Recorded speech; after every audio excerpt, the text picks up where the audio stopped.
What happens when a Macedonian general seizes control of ancient Egypt and starts a dynasty that will rule for nearly 3 centuries, fusing Greek culture with pharaonic tradition, hosting the greatest library of the ancient world, and ending with the most famous queen in history? This is the story of the Ptolemaic Empire. In the summer of the year 323 BCE, the most powerful man in the known world died unexpectedly in the palace of Babylon. Alexander the Great, king of Macedon, conqueror of Persia and ruler of an empire stretching from Greece to India, was just 32 years old. His death sent shockwaves through his vast and newly forged empire, which had no clear successor and no established system of governance. What followed was not unity, but chaos, a violent and uncertain period that shaped the next 3 centuries of Mediterranean history. Alexander had spent over a decade on campaign, building an empire larger than anything the world had seen. But he left behind no legitimate heir of age. His wife Roxana was pregnant at the time of his death, but their child had not yet been born. His half-brother, Aridaeus, later known as Philip III, was mentally unfit to rule. Without a clear leader, the question of succession was left to Alexander's senior generals and companions. Men who had followed him from Macedon, fought at his side, and now eyed pieces of his empire for themselves. These men became known to history as the diadochi, the successors. They were more than just military commanders. They were ambitious statesmen, each with a personal claim, whether real or imagined, to Alexander's legacy. The most prominent among them were Perdiccas, Ptolemy, Seleucus, Antigonus, Lysimachus, and Cassander. These figures would spend the next 4 decades fighting, negotiating, betraying, and allying with one another in a series of conflicts known as the Wars of the Diadochi. At first, there was an attempt to hold the empire together. A meeting was held in Babylon shortly after Alexander's death, known today as the Partition of Babylon. Here, the generals agreed to a compromise. Philip III would be crowned king alongside the unborn child of Alexander once the baby was born. In the meantime, Perdiccas, a loyal officer and the highest-ranking commander, would act as regent. The empire would be divided into satrapies, administrative regions, governed by various generals. Crucially, these were not independent kingdoms, at least not in theory. They were still part of a united Macedonian empire, ruled in the name of Alexander's heirs. Among the satraps was Ptolemy, son of Lagus, a Macedonian nobleman and one of Alexander's closest companions. Ptolemy was granted control of Egypt. This decision would prove to be one of the most consequential of the entire succession crisis. Egypt had long been a rich and strategically valuable land. Conquered by Alexander in 332 BCE, it had surrendered peacefully and had been treated with relative respect by its new rulers. The ancient land of the Nile, with its deep agricultural wealth and cultural legacy, offered both resources and prestige to whoever could control it. Ptolemy quickly recognized this and began securing his power there, not just as a satrap, but as a ruler in his own right. Meanwhile, the supposed unity of the empire began to fracture. Perdiccas, acting as regent, attempted to enforce central authority. He arranged for the transfer of Alexander's body from Babylon to Macedon, a symbolic act meant to reinforce continuity. But in a bold and provocative move, Ptolemy intercepted the funeral procession and diverted the body to Egypt. He buried Alexander in Memphis and later moved his tomb to Alexandria. This act was not just about honoring his old friend. It was a powerful political gesture. Possession of Alexander's remains became a form of legitimacy. It said, in effect, that the legacy of Alexander lived on in Egypt under Ptolemy's care. Perdiccas was furious. He saw Ptolemy's move as a direct challenge to central authority. In response, he launched a military campaign to bring Egypt back under control, but it ended in disaster. Perdiccas failed to cross the Nile effectively, suffered major losses, and was assassinated by his own officers in 321 BCE. Ptolemy's gamble had paid off.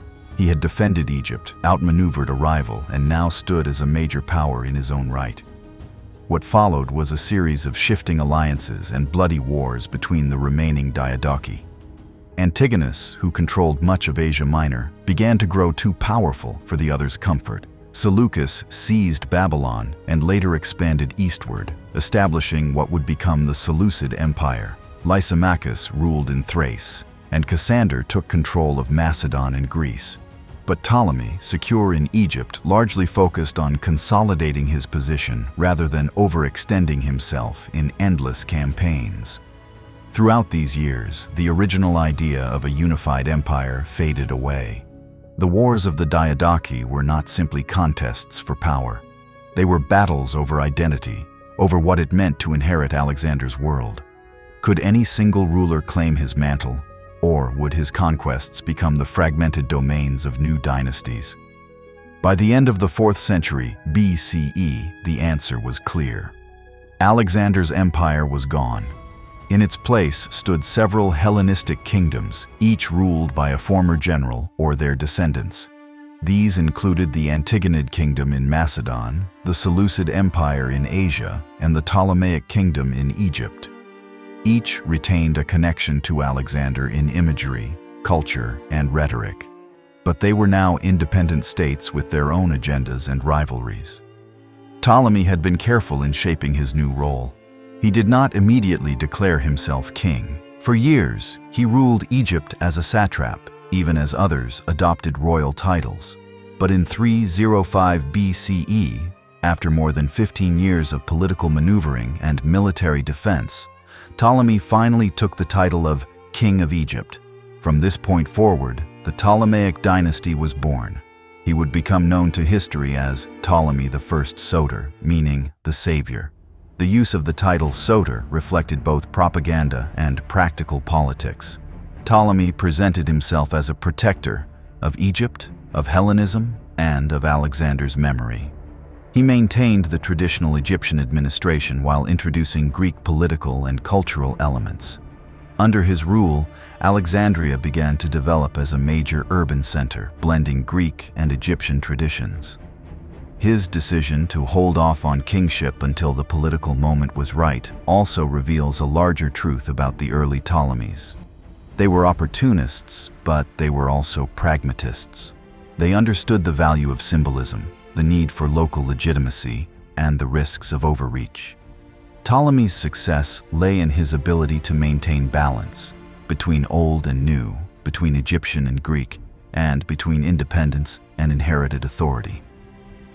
In the years following Alexander the Great's sudden death in Babylon, the fate of his vast empire rested in the hands of his former generals. While most of these men fought bitterly for pieces of the fractured world he left behind, one among them moved quickly and decisively to secure a realm that would become his own, Egypt. That man was Ptolemy, son of Lagus. What he accomplished in the chaotic aftermath of Alexander's death was more than the occupation of a satrapy. It was the foundation of a dynasty that would endure nearly 3 centuries and profoundly shape the Eastern Mediterranean world. Ptolemy had not always stood out in the shadow of Alexander. Though he was a close companion and one of the king's bodyguards, he did not command the largest armies nor carry the most impressive titles during the campaigns. But what he lacked in battlefield glory, he made up for in judgment and timing. And nowhere was that more evident than in his early move to secure Egypt. Following the partition of Babylon, Egypt had been assigned to Ptolemy. Unlike other regions of the empire, Egypt offered a unique combination of isolation, resources, and symbolic weight. Bounded by desert, the Red Sea, and the Mediterranean, Egypt could be defended more easily than most provinces. Its fertile Nile Valley provided steady agricultural surplus, and its long-standing administrative systems, honed over millennia of centralized rule, gave any would-be monarch a ready-made bureaucracy. Ptolemy understood this advantage immediately. Upon his arrival in Egypt in the year 323 BCE, he began consolidating power with methodical precision. But he did not simply rely on Macedonian or Greek forces. Instead, he retained many aspects of the native Egyptian administration. Local priests, scribes, and officials continued in their roles, ensuring continuity for the population and legitimizing his control. What set Ptolemy apart from the other diadochi was his emphasis on stability over expansion. While his rivals in Asia and Macedon waged costly wars for hegemony, Ptolemy focused inward, securing Egypt's borders, strengthening its internal institutions, and cultivating loyalty among elites. He fortified key cities, maintained a strong military presence, and invested in infrastructure, particularly in the Western Delta and Fayum regions. A crucial element of Ptolemy's strategy was Alexandria. Though originally founded by Alexander himself in 331 BCE, the city had not yet reached its full potential. Ptolemy recognized its promise as both a political capital and cultural beacon. Situated on the Mediterranean coast, Alexandria served as a gateway between Egypt and the Hellenistic world. Under Ptolemy, the city began to grow into a thriving metropolis. He attracted Greek settlers, established government offices, and initiated the construction of key public buildings. Though much of Alexandria's later fame would come under his successors, the groundwork was laid in these early years. In asserting control, Ptolemy also took decisive and symbolic actions to separate Egypt from the fragile unity of Alexander's empire. The most famous of these was his seizure of Alexander's body. Originally intended to be buried in Macedon, the body was intercepted in Syria and brought instead to Egypt, likely to Memphis and later to Alexandria. To the ancient world, burial was not just a matter of honoring the dead, it was a potent political act. By claiming the remains of the legendary conqueror, Ptolemy effectively claimed a direct link to his authority. He presented himself not merely as a governor or satrap, but as the rightful guardian of Alexander's legacy. However, Ptolemy's bold moves drew attention and provoked hostility from other diadochi. Perdiccas, the regent appointed to oversee the empire's administration, viewed Ptolemy's growing independence as a threat to imperial unity. In the year 321 BCE, Perdiccas launched a military expedition into Egypt to remove him by force. The campaign ended in failure. Perdiccas struggled to cross the Nile, suffered heavy losses, and eventually lost the support of his own troops. He was assassinated by his officers, and the campaign collapsed. This failed invasion was a turning point. It demonstrated both Ptolemy's military resilience and the limits of central control. From that point forward, Egypt would no longer be treated as a subordinate satrapy. It was a de facto independent kingdom, though Ptolemy had not yet formally declared himself king. In the following years, Ptolemy became an active player in the larger wars among the diadochi, not to conquer distant territories, but to secure strategic zones near Egypt. He seized Cyprus, parts of Cyrene in North Africa, and coastal cities in the Levant. These territories served as defensive buffers and gave Egypt access to important trade routes and ports.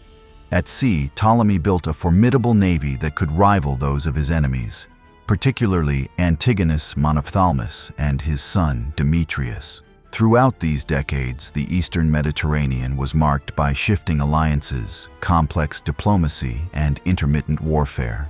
Ptolemy occasionally joined coalitions with Seleucus, Cassander, and Lysimachus to counterbalance Antigonus's growing power. These alliances were not built on ideology, but on mutual interest. Each successor sought to carve out a stable domain, and Ptolemy's overriding goal was to protect Egypt's autonomy. Even in warfare, Ptolemy revealed a consistent pattern: limited objectives, measured commitments, and a preference for defense over conquest. This is perhaps best illustrated by his response to the Battle of Ipsus in 301 BCE. In this decisive conflict, Antigonus was defeated and killed by a coalition of rival diadochi. Ptolemy, though part of the alliance, arrived late to the battlefield and played little role in the final clash. Nevertheless, he seized key territories in the confusion, notably parts of southern Syria, including the important city of Damascus. This move, while opportunistic, also planted the seeds for future conflict. The region known as Coele-Syria, including Judea and the southern Levant, would become a recurring point of tension between the Ptolemies and the Seleucids, who also claimed the area. Control over this land was not only strategic, it held symbolic and economic value, and both dynasties would spend generations contesting it. Despite these external engagements, Ptolemy's attention remained firmly on internal consolidation. By the late 4th century BCE, he had established a functioning government that blended Greek and Egyptian traditions. The Greek settlers, or klerouks, were granted land in return for military service. They formed the backbone of Egypt's defense and administration, while native Egyptians continued to play key roles in temples, agriculture, and local governance. This system, though stable in the short term, would later reveal tensions between the two groups. Ptolemy also emphasized cultural patronage. He invited scholars, poets, and philosophers to Alexandria, including Demetrius of Phalerum, a former Athenian statesman who helped organize the city's growing intellectual institutions. Though the great library of Alexandria and the Mouseion would flourish under later rulers, their roots were planted under Ptolemy's direction. Religion, too, was a tool of statecraft. Ptolemy presented himself as pharaoh to the Egyptian population, participating in traditional rituals and supporting temple construction. He built or restored shrines at important religious centers like Karnak and Memphis. This dual identity, as Greek king to the Hellenic world and as divine ruler to Egyptians, allowed Ptolemy to bridge the cultural gap between his ruling elite and the native population.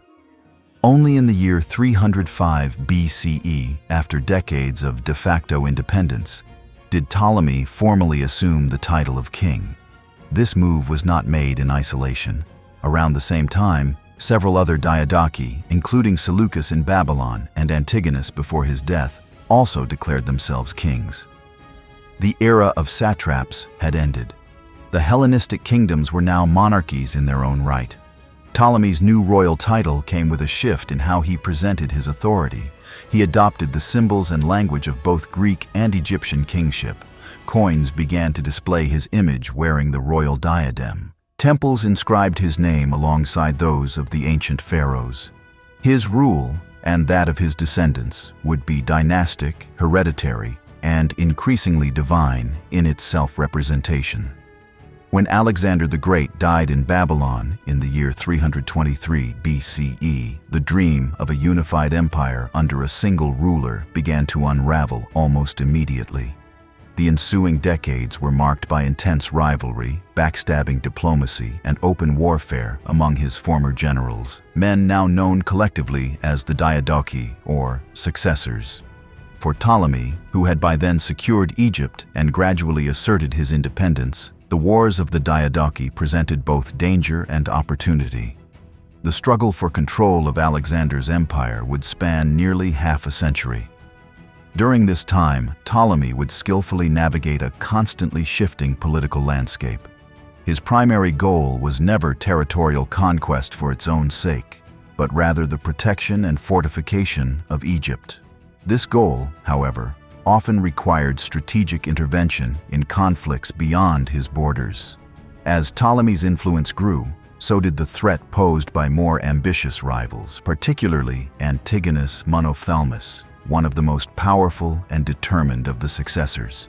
Following the failed invasion of Egypt by Perdiccas and the regent's death in 321 BCE, the balance of power among the diadochi began to shift. A new settlement known as the Partition of Triparadisus was reached later that same year. In this agreement, Ptolemy retained control of Egypt, while Antigonus was granted command over much of Asia Minor. Seleucus was confirmed as satrap of Babylon. Yet, these arrangements were temporary at best. Every general sought to expand his own sphere of influence, and war soon resumed. For the next 2 decades, the diadochi engaged in a series of conflicts that were complex, regional, and often overlapping. Ptolemy became involved in several of these struggles, choosing his battles carefully. He rarely overcommitted, preferring to maintain secure holdings along Egypt's frontiers. He expanded into Cyrene in North Africa, took control of Cyprus, and established outposts along the coast of the Levant. These acquisitions were not accidental. They created a defensive ring around Egypt and gave him leverage in the eastern Mediterranean. His greatest challenge, however, came from Antigonus Monophthalmus. By the end of the 3rd decade of the 4th century BCE, Antigonus had emerged as the most powerful of the diadochi. He controlled much of Asia Minor, Syria, and the eastern satrapies. His ambitions were clear. He intended to reunite Alexander's empire under his sole rule. This brought him into direct conflict with all the other major players: Lysimachus in Thrace, Seleucus in Babylon, Cassander in Macedon, and Ptolemy in Egypt. In response to Antigonus's growing dominance, the other successors formed a coalition. Ptolemy played a central role in this alliance. In the early 310s BCE, he launched a series of naval campaigns to defend his positions in the Aegean and to support Cassander's efforts in mainland Greece. Though not always successful militarily, Ptolemy's involvement helped check Antigonus's influence. One significant moment came in the year 312 BCE, when Seleucus, with support from Ptolemy, regained control of Babylon after having been driven out earlier. This victory marked the beginning of the Seleucid Empire and permanently ended Antigonus's hopes of controlling the eastern territories. Ptolemy's aid to Seleucus was not merely altruistic. A strong Seleucid presence in the east meant less pressure on Egypt from Asia. Tensions reached a climax in the Battle of Ipsus in the year 301 BCE. Antigonus and his son, Demetrius Poliorcetes, faced a grand coalition consisting of Seleucus, Lysimachus, Cassander, and Ptolemy. Though Ptolemy himself did not participate directly in the battle, likely due to miscommunication or logistical delays, his allies secured a decisive victory. Antigonus was killed on the field, ending his quest for empire. The victory at Ipsus drastically altered the political map of the Hellenistic world. Antigonus's vast territories were divided among the victors. Seleucus gained most of the eastern regions, while Lysimachus took western Asia Minor. Cassander maintained his hold on Macedon and Greece. Ptolemy moved quickly to solidify his control over southern Syria, including the region of Coele-Syria and parts of Phoenicia. Though this acquisition would later be contested by the Seleucids, for now it marked a significant expansion of Ptolemaic territory. Even with Antigonus gone, the wars did not end. Power remained fragmented and new rivalries soon emerged. In the years following Ipsus, Ptolemy continued his cautious policy of selective engagement. He maintained his alliances where useful and did not overextend himself in Greek affairs.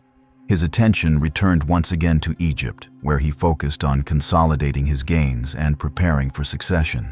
Throughout this period, Ptolemy demonstrated a talent for diplomacy as much as for warfare. He knew when to support allies, when to withdraw, and when to seize opportunity. His interventions in the Aegean and Asia Minor were not driven by dreams of empire, but by pragmatic concerns: control of trade routes, ports, and buffer zones that would protect the Egyptian heartland. He also continued to foster relationships with Greek cities and kingdoms through religious patronage, cultural ties, and economic agreements. Many Greek cities viewed Ptolemaic Egypt as a valuable ally and trading partner. Alexandria's importance grew, both as a political center and as a cultural hub that connected Egypt with the wider Hellenistic world. By the late 3rd decade of the 4th century BCE, Ptolemy had emerged as one of the few remaining original diadochi still in power. His rivals had either died, been killed in battle, or lost their holdings. Cassander died in 317 BCE, followed by Lysimachus and Seleucus in the years shortly thereafter.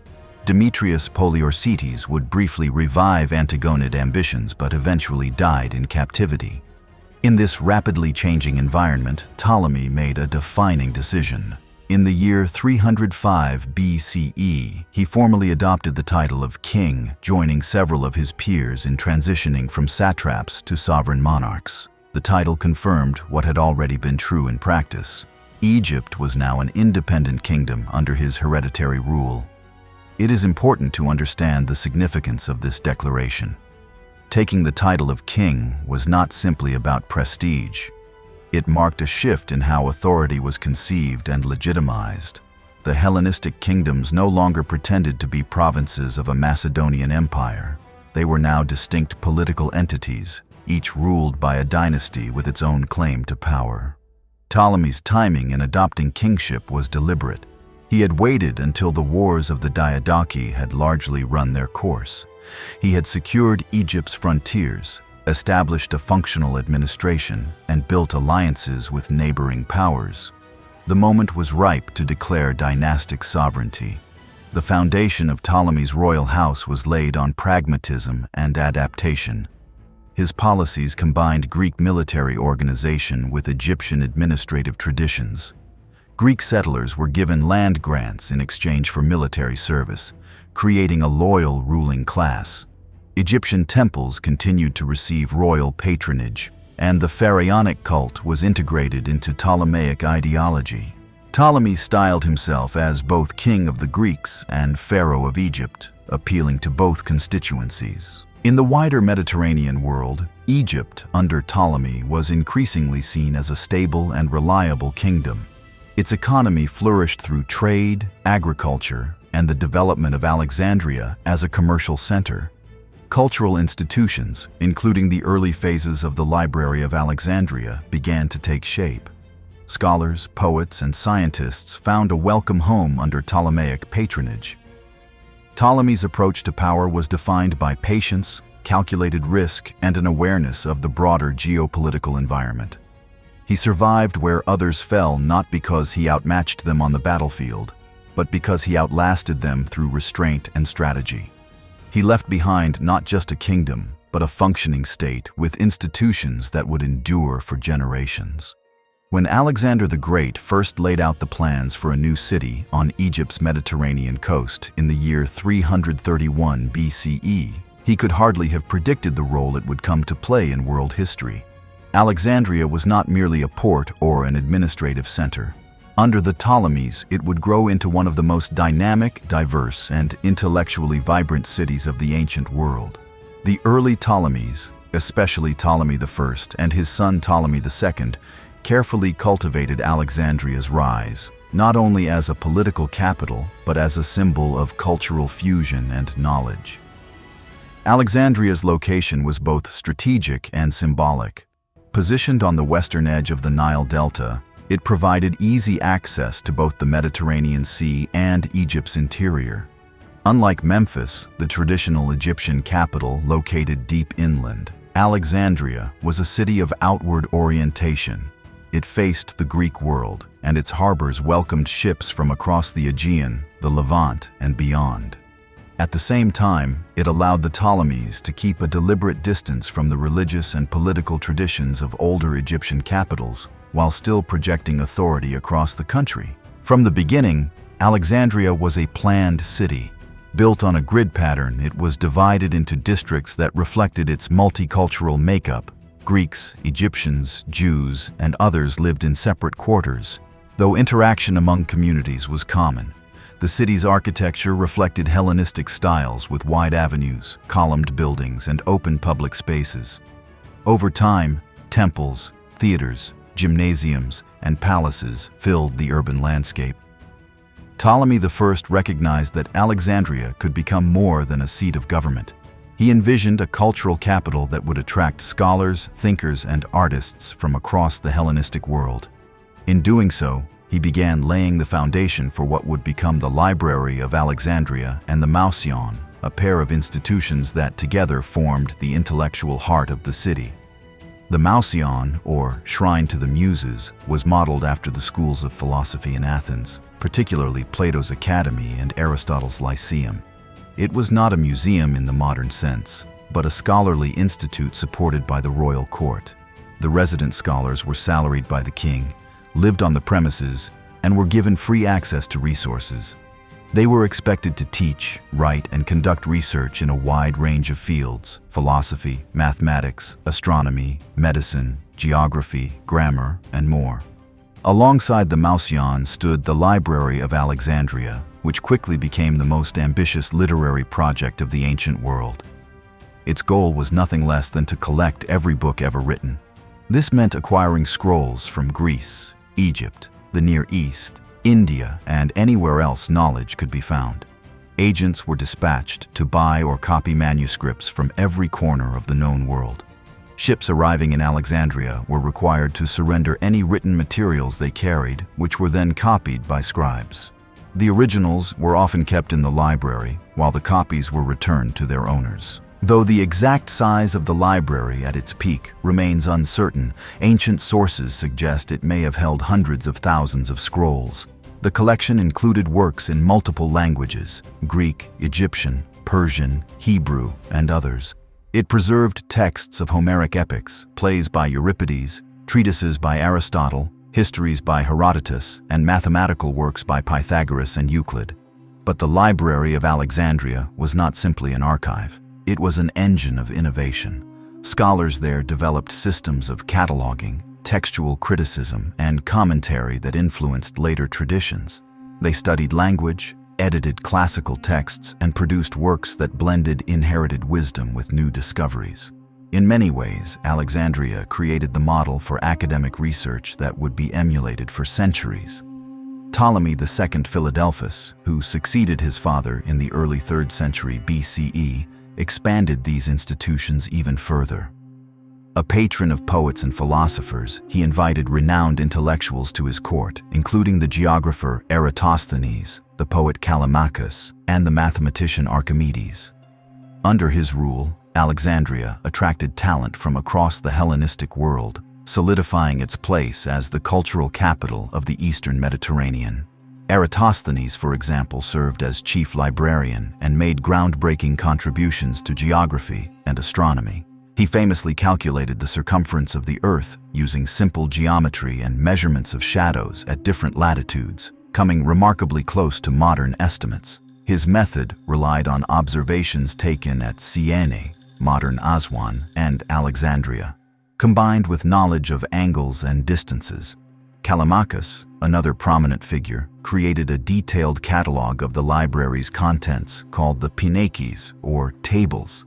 This work, now lost, is considered one of the earliest known library catalogs. It organized texts by genre, author, and subject, establishing a system for scholarly reference that was revolutionary for its time. In literature, Alexandria became a center of poetic innovation. Poets experimented with new forms, revived older traditions, and infused their works with learned allusions and technical mastery. This period saw the rise of Alexandrian poetry, marked by its sophistication and intellectualism.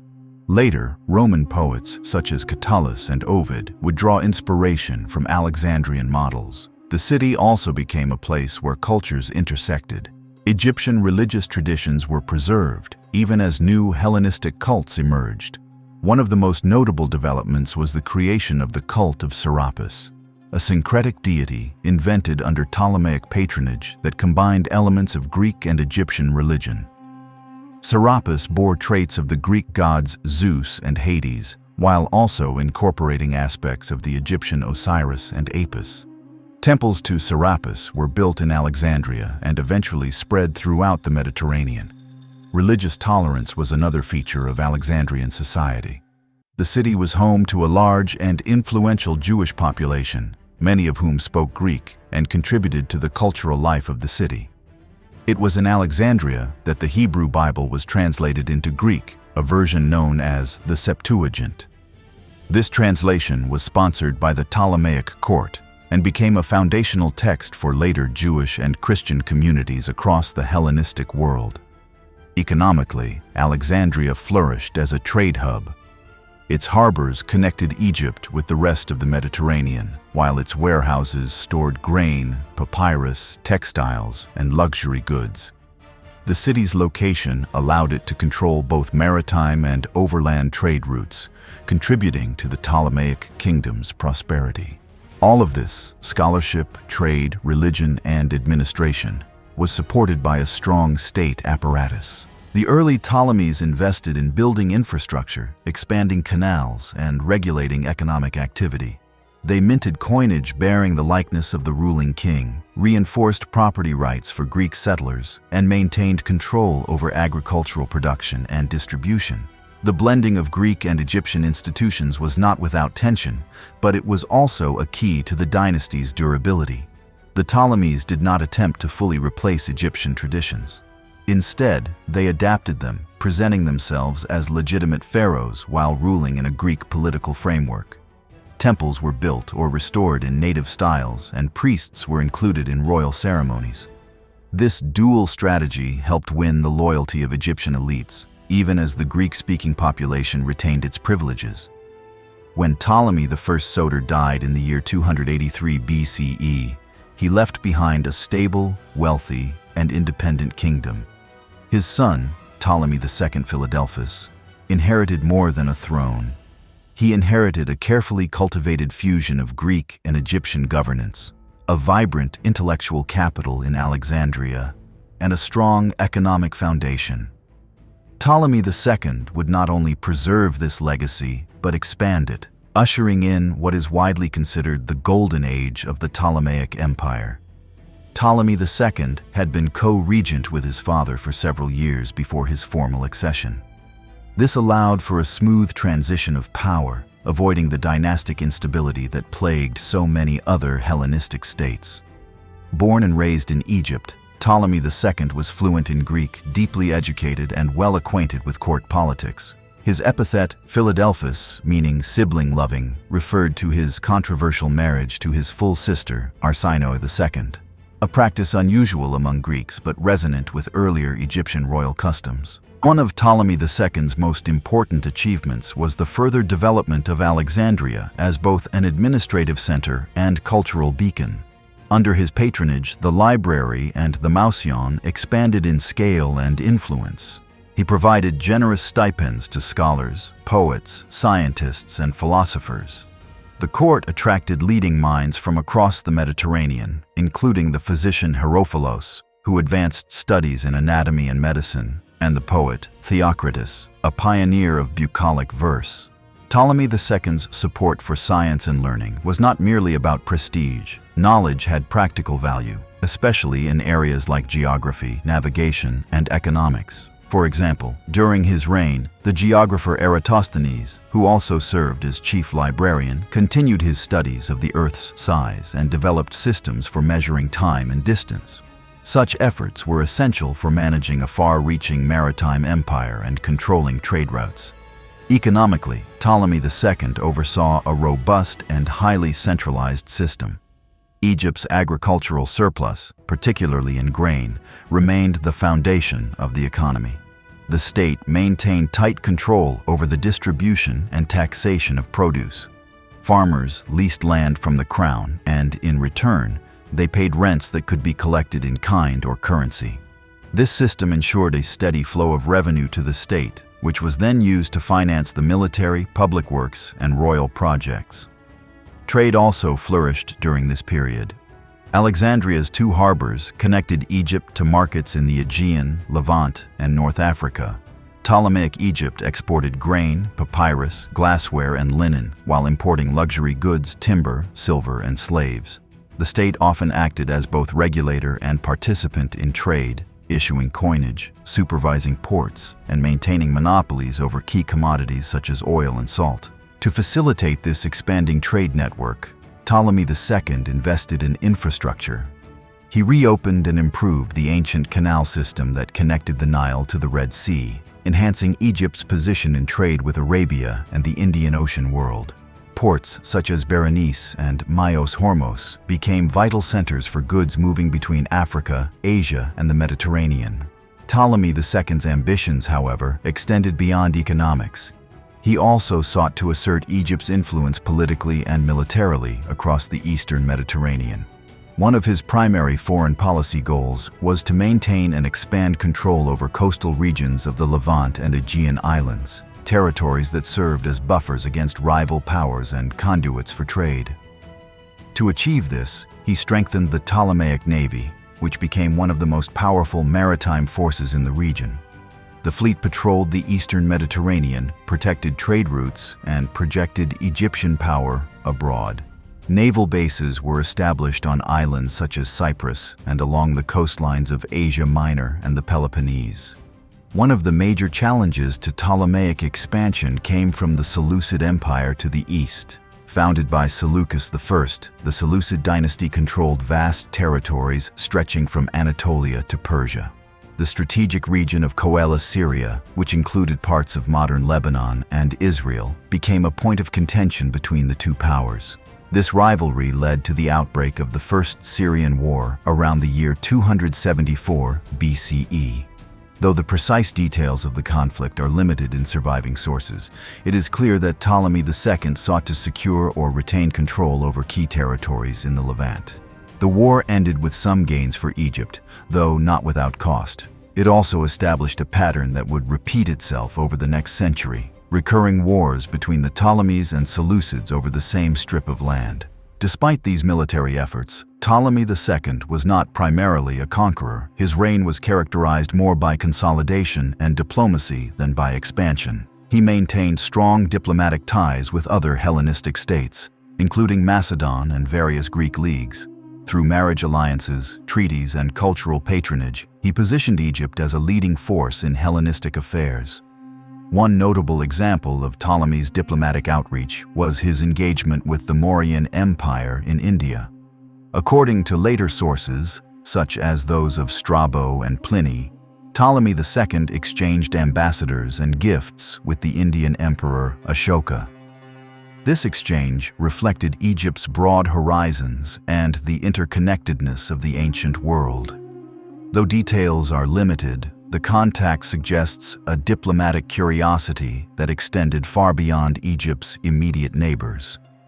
Internally, Ptolemy II continued his father's policy of blending Greek and Egyptian traditions. His marriage to Arsinoe II helped reinforce this strategy. Arsinoe, who had previously been married to Lysimachus of Thrace, returned to Egypt after her husband's death and eventually married her brother. Though controversial from a Greek perspective, the marriage evoked the traditions of the pharaohs who had long practiced sibling unions to preserve divine lineage. Arsinoe II was not a passive consort. She played an active role in politics, religion, and patronage. Her image appeared on coinage alongside her husband, and she was worshipped as a goddess both during her life and after her death. Temples were dedicated to her throughout Egypt and even in parts of the Greek world. The deification of Arsinoe became part of a larger trend in Ptolemaic rule, the merging of royal identity with divine status. Religious policy during this period was marked by inclusivity and adaptation. The Ptolemies supported Egyptian temples and festivals while also introducing new cults with broad appeal. The worship of Serapis, for instance, continued to grow under Ptolemy II. Temples to Serapis were established not only in Egypt but also in cities across the Mediterranean, promoting a unifying religious identity that blended Greek and Egyptian elements. The Ptolemaic approach to governance, especially under Ptolemy II, relied on a combination of centralized administration, cultural patronage, military preparedness, and religious legitimacy. This multifaceted strategy allowed Egypt to remain stable even as other Hellenistic kingdoms experienced succession crises and regional instability. By the end of Ptolemy II's reign in the mid-3rd century BCE, the Ptolemaic Empire was at its height.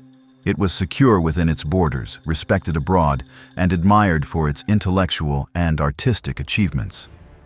Alexandria was the envy of the Hellenistic world, a city where science, philosophy, and literature flourished under royal sponsorship.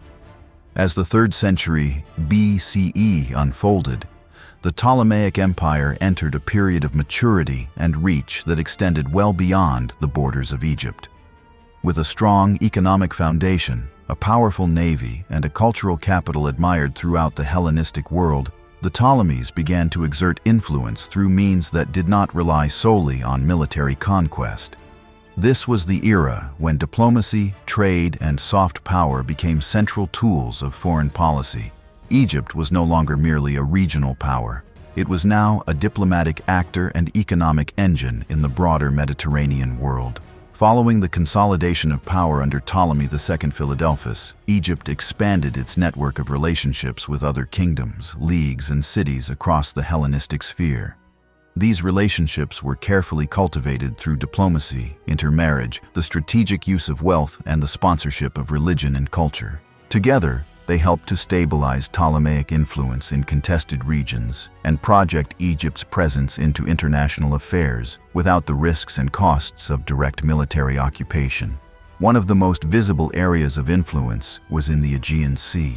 The islands of the Aegean and the coastlines of Asia Minor were dotted with independent Greek city-states, many of which were vulnerable to pressure from larger Hellenistic powers such as the Seleucid Empire, the Antigonid Kingdom in Macedon, and Ptolemaic Egypt. These cities often sought protection, support, or patronage from powerful kings in exchange for loyalty or alliances. The Ptolemies seized upon this dynamic by forming alliances with leagues of cities such as the Aetolian League and the Cycladic League. They provided naval protection, political backing, and financial support. In return, Egyptian influence was welcomed into local politics. Egyptian coinage circulated widely in these regions, and temples to Ptolemaic rulers and favored deities such as Serapis appeared in various city-states. Beyond the Aegean, Egypt also maintained strong diplomatic relations with mainland Greece. One notable example was the Ptolemies' alliance with Athens, a city that had once dominated the classical world but now played a more modest role. In recognition of Ptolemaic support, the Athenians granted divine honors to Ptolemaic kings, erected statues, and named festivals after them. These acts of symbolic diplomacy reinforced Egypt's image as a benefactor of Hellenic freedom and culture. Meanwhile, Ptolemaic envoys traveled regularly to courts and councils across the Mediterranean. These ambassadors were not merely ceremonial figures. They negotiated treaties, distributed gifts, secured alliances, and represented the interests of Alexandria in regional disputes. The Ptolemies understood that prestige was a currency of its own, and they invested heavily in cultivating a favorable image abroad. Their soft power was also deeply rooted in commerce. Egypt's agricultural wealth, particularly its grain, made it indispensable to many parts of the ancient world. The fertile Nile Valley produced abundant harvests that fed not only Egypt's own population, but also fueled exports to cities and regions that depended on grain imports to avoid famine. Alexandria's position as a trade hub was unrivaled. Goods passed through its harbors on their way from Africa, Arabia, and India to the cities of the Mediterranean. These included spices, incense, ivory, gemstones, and exotic animals from the south, as well as timber, metals, and luxury goods from the north. In return, Egypt exported grain, papyrus, linen, glass, and finished goods. This flow of commerce helped to integrate the economies of the Eastern Mediterranean and positioned Egypt at the center of a vast commercial web. The Ptolemaic state managed and taxed much of this trade directly. It operated customs houses, supervised marketplaces, and issued standardized currency to facilitate commerce. The minting of coinage with the images of Ptolemaic rulers reinforced their authority while also helping to promote economic stability. The presence of Egyptian coins in distant lands is one of the clearest indicators of the extent of Ptolemaic economic influence. While trade and diplomacy were effective tools, the Ptolemies also leveraged cultural patronage to enhance their prestige. Alexandria's intellectual institutions became symbols of enlightened monarchy, and their reputation spread far beyond Egypt's borders. The Mouseion and the Library of Alexandria were not only scholarly centers but also instruments of state policy. By attracting foreign scholars, publishing texts, and facilitating research, the Ptolemies created a cultural brand associated with wisdom and innovation. One striking example of this intellectual diplomacy was the translation of the Hebrew Bible into Greek, a project that produced the Septuagint. According to tradition, this effort was sponsored by Ptolemy II Philadelphus as part of the broader mission to collect the knowledge of all peoples. The Septuagint not only served the needs of the Jewish population in Egypt, but also became a foundational text for later Jewish and Christian communities across the Mediterranean. In addition to religious and literary works, scientific and technical knowledge flourished in Alexandria and was shared with the broader Hellenistic world. The works of mathematicians, astronomers, physicians, and engineers circulated widely and contributed to Egypt's reputation as a center of learning. This soft power was as influential as any military victory, reinforcing Egypt's prestige and building connections with foreign elites. Religious diplomacy also played a role in the Ptolemies' strategy. By supporting temples abroad and promoting cults that blended Egyptian and Greek traditions, they created spiritual bonds across their sphere of influence. The cult of Serapis, in particular, spread rapidly. Temples to Serapis were established in cities such as Athens, Rhodes, and Ephesus. The deity's hybrid form allowed him to be worshipped by both Greeks and Egyptians, making him an ideal symbol of Ptolemaic policy. While the Ptolemies focused on building their influence through non-military means, they also maintained a capable and modern army. The core of the military consisted of Greek settlers, known as klerouks, who were granted land in exchange for service. In times of war, these soldiers were supplemented by mercenaries recruited from the wider Hellenistic world. Though Egypt's defensive position allowed the kingdom to avoid constant warfare, its army and navy were always ready to assert authority when diplomacy failed. An area where all these tools of power, diplomacy, commerce, religion, and military converged was in Egypt's relations with the island of Rhodes. Rhodes was a significant naval power and an important commercial center, strategically located at the crossroads of major trade routes. The Ptolemies cultivated a close alliance with the Rhodians, supporting their independence and partnering with them in matters of maritime security. The alliance benefited both sides. Rhodes gained protection and grain, while Egypt gained a reliable naval ally and influence in the eastern Aegean. The strength of Egypt's soft power is perhaps best illustrated in its ability to resolve conflicts and shape regional politics without necessarily deploying armies. When disputes arose between city-states, the Ptolemaic court was often called upon to mediate. Egyptian envoys played key roles in negotiating settlements, balancing power, and upholding peace among Greek communities. This diplomatic reputation gave the Ptolemies a seat at the table of major regional decisions, even in areas beyond their direct control. It is important to note that this model of power had its limits. The Ptolemies' influence depended on continued economic prosperity, political stability at home, and a careful balancing of rivalries abroad. The costs of maintaining fleets, supporting allies, funding cultural institutions, and subsidizing religious diplomacy were high. Over time, these costs would begin to strain the resources of the kingdom. As the 3rd century BCE progressed, the balance of power in the Hellenistic world began to shift. The Ptolemaic Empire, centered in Egypt and dominated by strong dynastic leadership, found itself increasingly at odds with the Seleucid Empire, a sprawling kingdom that stretched from Asia Minor to the borders of India. The collision between these two powers would erupt into a series of protracted conflicts known collectively as the Syrian Wars. These wars, fought over territory, influence, and dynastic ambition, would become a defining feature of the Middle Hellenistic period and would mark a turning point in the fortunes of the Ptolemaic state. The origins of the Syrian Wars lay in a contested region known as Coele-Syria, a loosely defined area that included modern-day southern Syria, Lebanon, and parts of Israel and Palestine. This region was of immense strategic value, offering control over key trade routes, fertile lands, and coastal ports.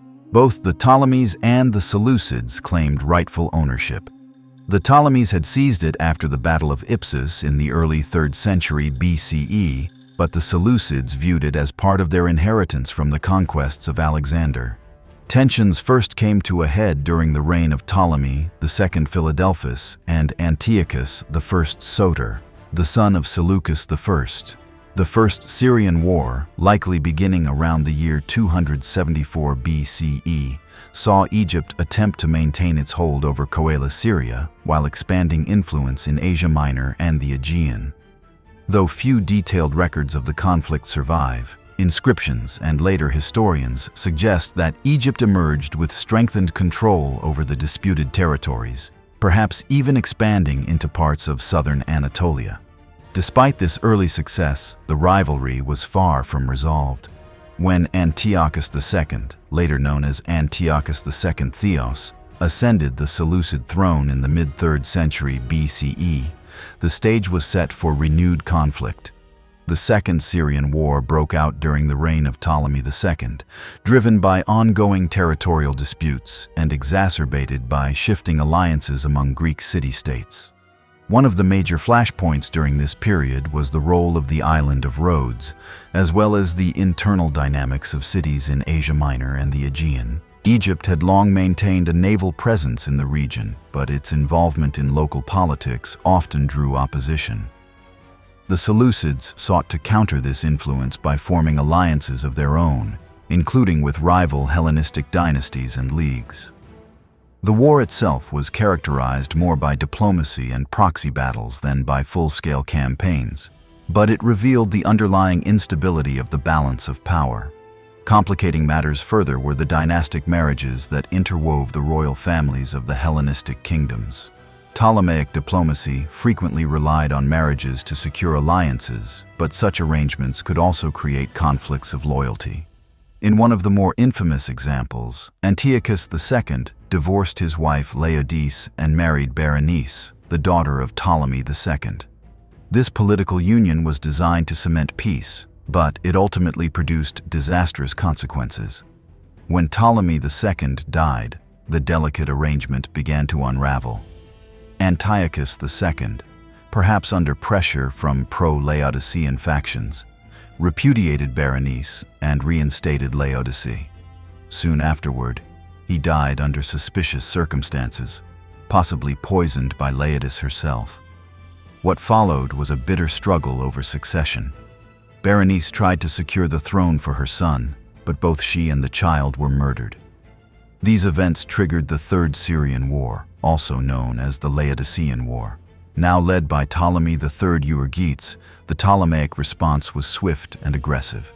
Determined to avenge his sister Berenice, Ptolemy III launched a large-scale invasion of the Seleucid territories. His campaign met with considerable success. Egyptian forces advanced deep into the heart of the Seleucid Empire, capturing territory in Syria and Mesopotamia, and even reaching as far as Babylon. In the course of this campaign, Ptolemy III reportedly seized thousands of religious statues and sacred objects that had previously been looted from Egyptian temples by the Persians centuries earlier. These were returned to Egypt, a move that not only bolstered his domestic reputation, but also reinforced his image as a restorer of Egyptian tradition. This act earned him the title Euergetes, meaning benefactor. Despite these military victories, Ptolemy III chose not to occupy the distant eastern territories permanently. Supply lines were stretched, local resistance intensified, and managing such a vast area would have required resources that Egypt could ill afford to commit for the long term. Instead, the Ptolemies focused on securing coastal strongholds and reinforcing their position in Coele-Syria. The war eventually ended with a negotiated settlement, likely by the mid-240s BCE. Egypt retained most of its gains, and the Seleucid realm was temporarily weakened. Yet the conflict had lasting effects. It drained both empires financially and militarily, and it set a precedent for further wars to come. The competition for dominance in the Levant was far from settled. As the Ptolemaic Empire entered the reign of Ptolemy IV Philopator, the consequences of the Syrian wars began to manifest more clearly. While the kingdom remained a significant power, internal stresses began to mount. The cost of maintaining large armies, funding diplomatic ventures, and administering foreign territories placed increasing strain on Egypt's economy. Taxation rose, and social tensions between the Greek elite and the native Egyptian population began to deepen. The Fourth Syrian War, which erupted during the reign of Ptolemy IV, would mark a dramatic shift in the trajectory of the Ptolemaic dynasty. Led on the Seleucid side by Antiochus III, later known as Antiochus the Great, this war was more ambitious and better organized than the previous conflicts. Antiochus aimed not only to reclaim Coele-Syria, but to restore Seleucid prestige across the region. Initially, the Ptolemaic response appeared weak. Ptolemy IV's court was plagued by factionalism and inefficiency. Yet at the critical Battle of Raphia, fought near modern Gaza around the year 217 BCE, the Egyptian army managed a surprising victory. This battle was one of the largest of the Hellenistic age and included, notably, a sizable contingent of native Egyptian soldiers fighting alongside the Greek core forces. The victory at Raphia temporarily preserved Egyptian control over the contested region. However, it came at a cost. The inclusion of native Egyptians in the army, while necessary for military success, had unintended political consequences. It raised expectations among the Egyptian population and exposed them to military organization and training. In the years following the battle, internal unrest and revolts would begin to challenge the centralized authority of the Ptolemies. The Syrian wars illustrate the complexities of interstate rivalry in the Hellenistic world. These conflicts were not merely battles for land. They were contests of prestige, legitimacy, and survival between dynasties that had all once been part of Alexander's vision. For the Ptolemies, the wars secured important frontiers and reinforced their role as a dominant power, but they also exposed the limits of their strength and the fragility of their domestic base. The reign of Ptolemy IV Philopator marked a crucial turning point in the history of the Ptolemaic dynasty. While the previous century had seen Egypt thrive through careful administration, strategic warfare, and cultural patronage, the early 2nd century BCE introduced signs of political stagnation and internal weakness. Although the dynasty retained outward control of its core territories and remained a nominal great power, the machinery of state began to falter under the weight of court intrigue, administrative corruption, and growing social unrest. Ptolemy IV came to the throne around the year 221 BCE, following the death of his father, Ptolemy III Euergetes. Despite inheriting an empire still powerful on paper, Ptolemy IV lacked the energy, discipline, and strategic vision of his predecessors. His reign was characterized not by expansion or innovation, but by the gradual erosion of royal authority and the increasing dominance of palace factions. One of the most troubling aspects of Ptolemy IV's rule was the degree to which decision-making was dominated by court favorites and royal advisors. Among the most notorious of these was Sosibius, a powerful court official who quickly rose to prominence after the new king's accession. Rather than promote capable administrators or experienced generals, Ptolemy IV allowed men like Sosibius to monopolize access to power. These officials were not necessarily incompetent, but their primary concern was personal enrichment and political survival rather than the long-term interests of the kingdom. The influence of such figures led to a wave of political purges early in the reign. Several members of the royal family, including Ptolemy IV's own mother, Berenice II, were reportedly eliminated to eliminate potential rivals. Dissent within the administration was stifled, and a culture of fear and patronage began to replace the relatively orderly governance of earlier decades. This atmosphere of intrigue at court coincided with growing signs of administrative decay. Egypt's once tightly controlled bureaucracy began to show signs of strain. Corruption became more common at the local level, with tax collectors, judges, and temple officials increasingly abusing their positions. Complaints from rural districts, especially in Upper Egypt, became more frequent in surviving papyri and inscriptions. The dual structure of governance, Greek over Egyptian, urban over rural, began to fray as resources were diverted to sustain Alexandria and the royal court.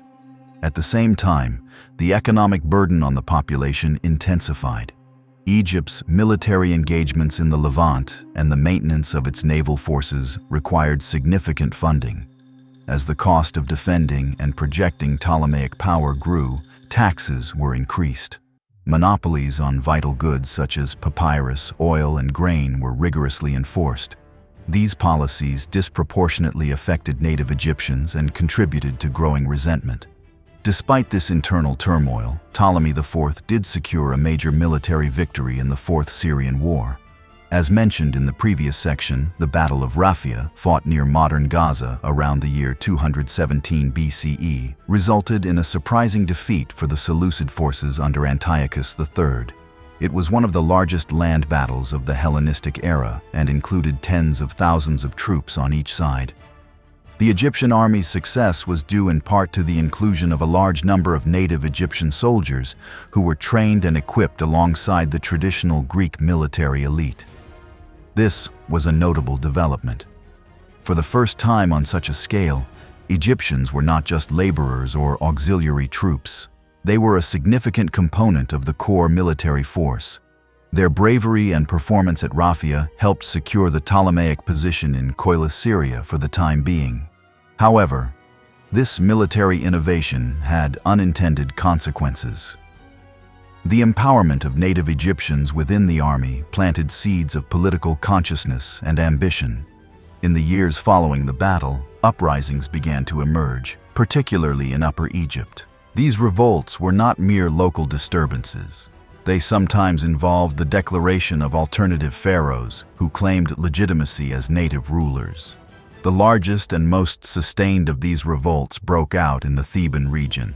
Local leaders, capitalizing on resentment toward the Greek elite and the economic pressures of the time, declared independence from Ptolemaic rule. One such figure, Horwennefer, even styled himself as a traditional Egyptian pharaoh, complete with royal titulary.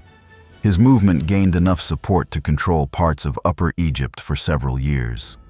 Although Alexandria and Lower Egypt remained under Ptolemaic control, these revolts represented a serious threat to the unity of the kingdom.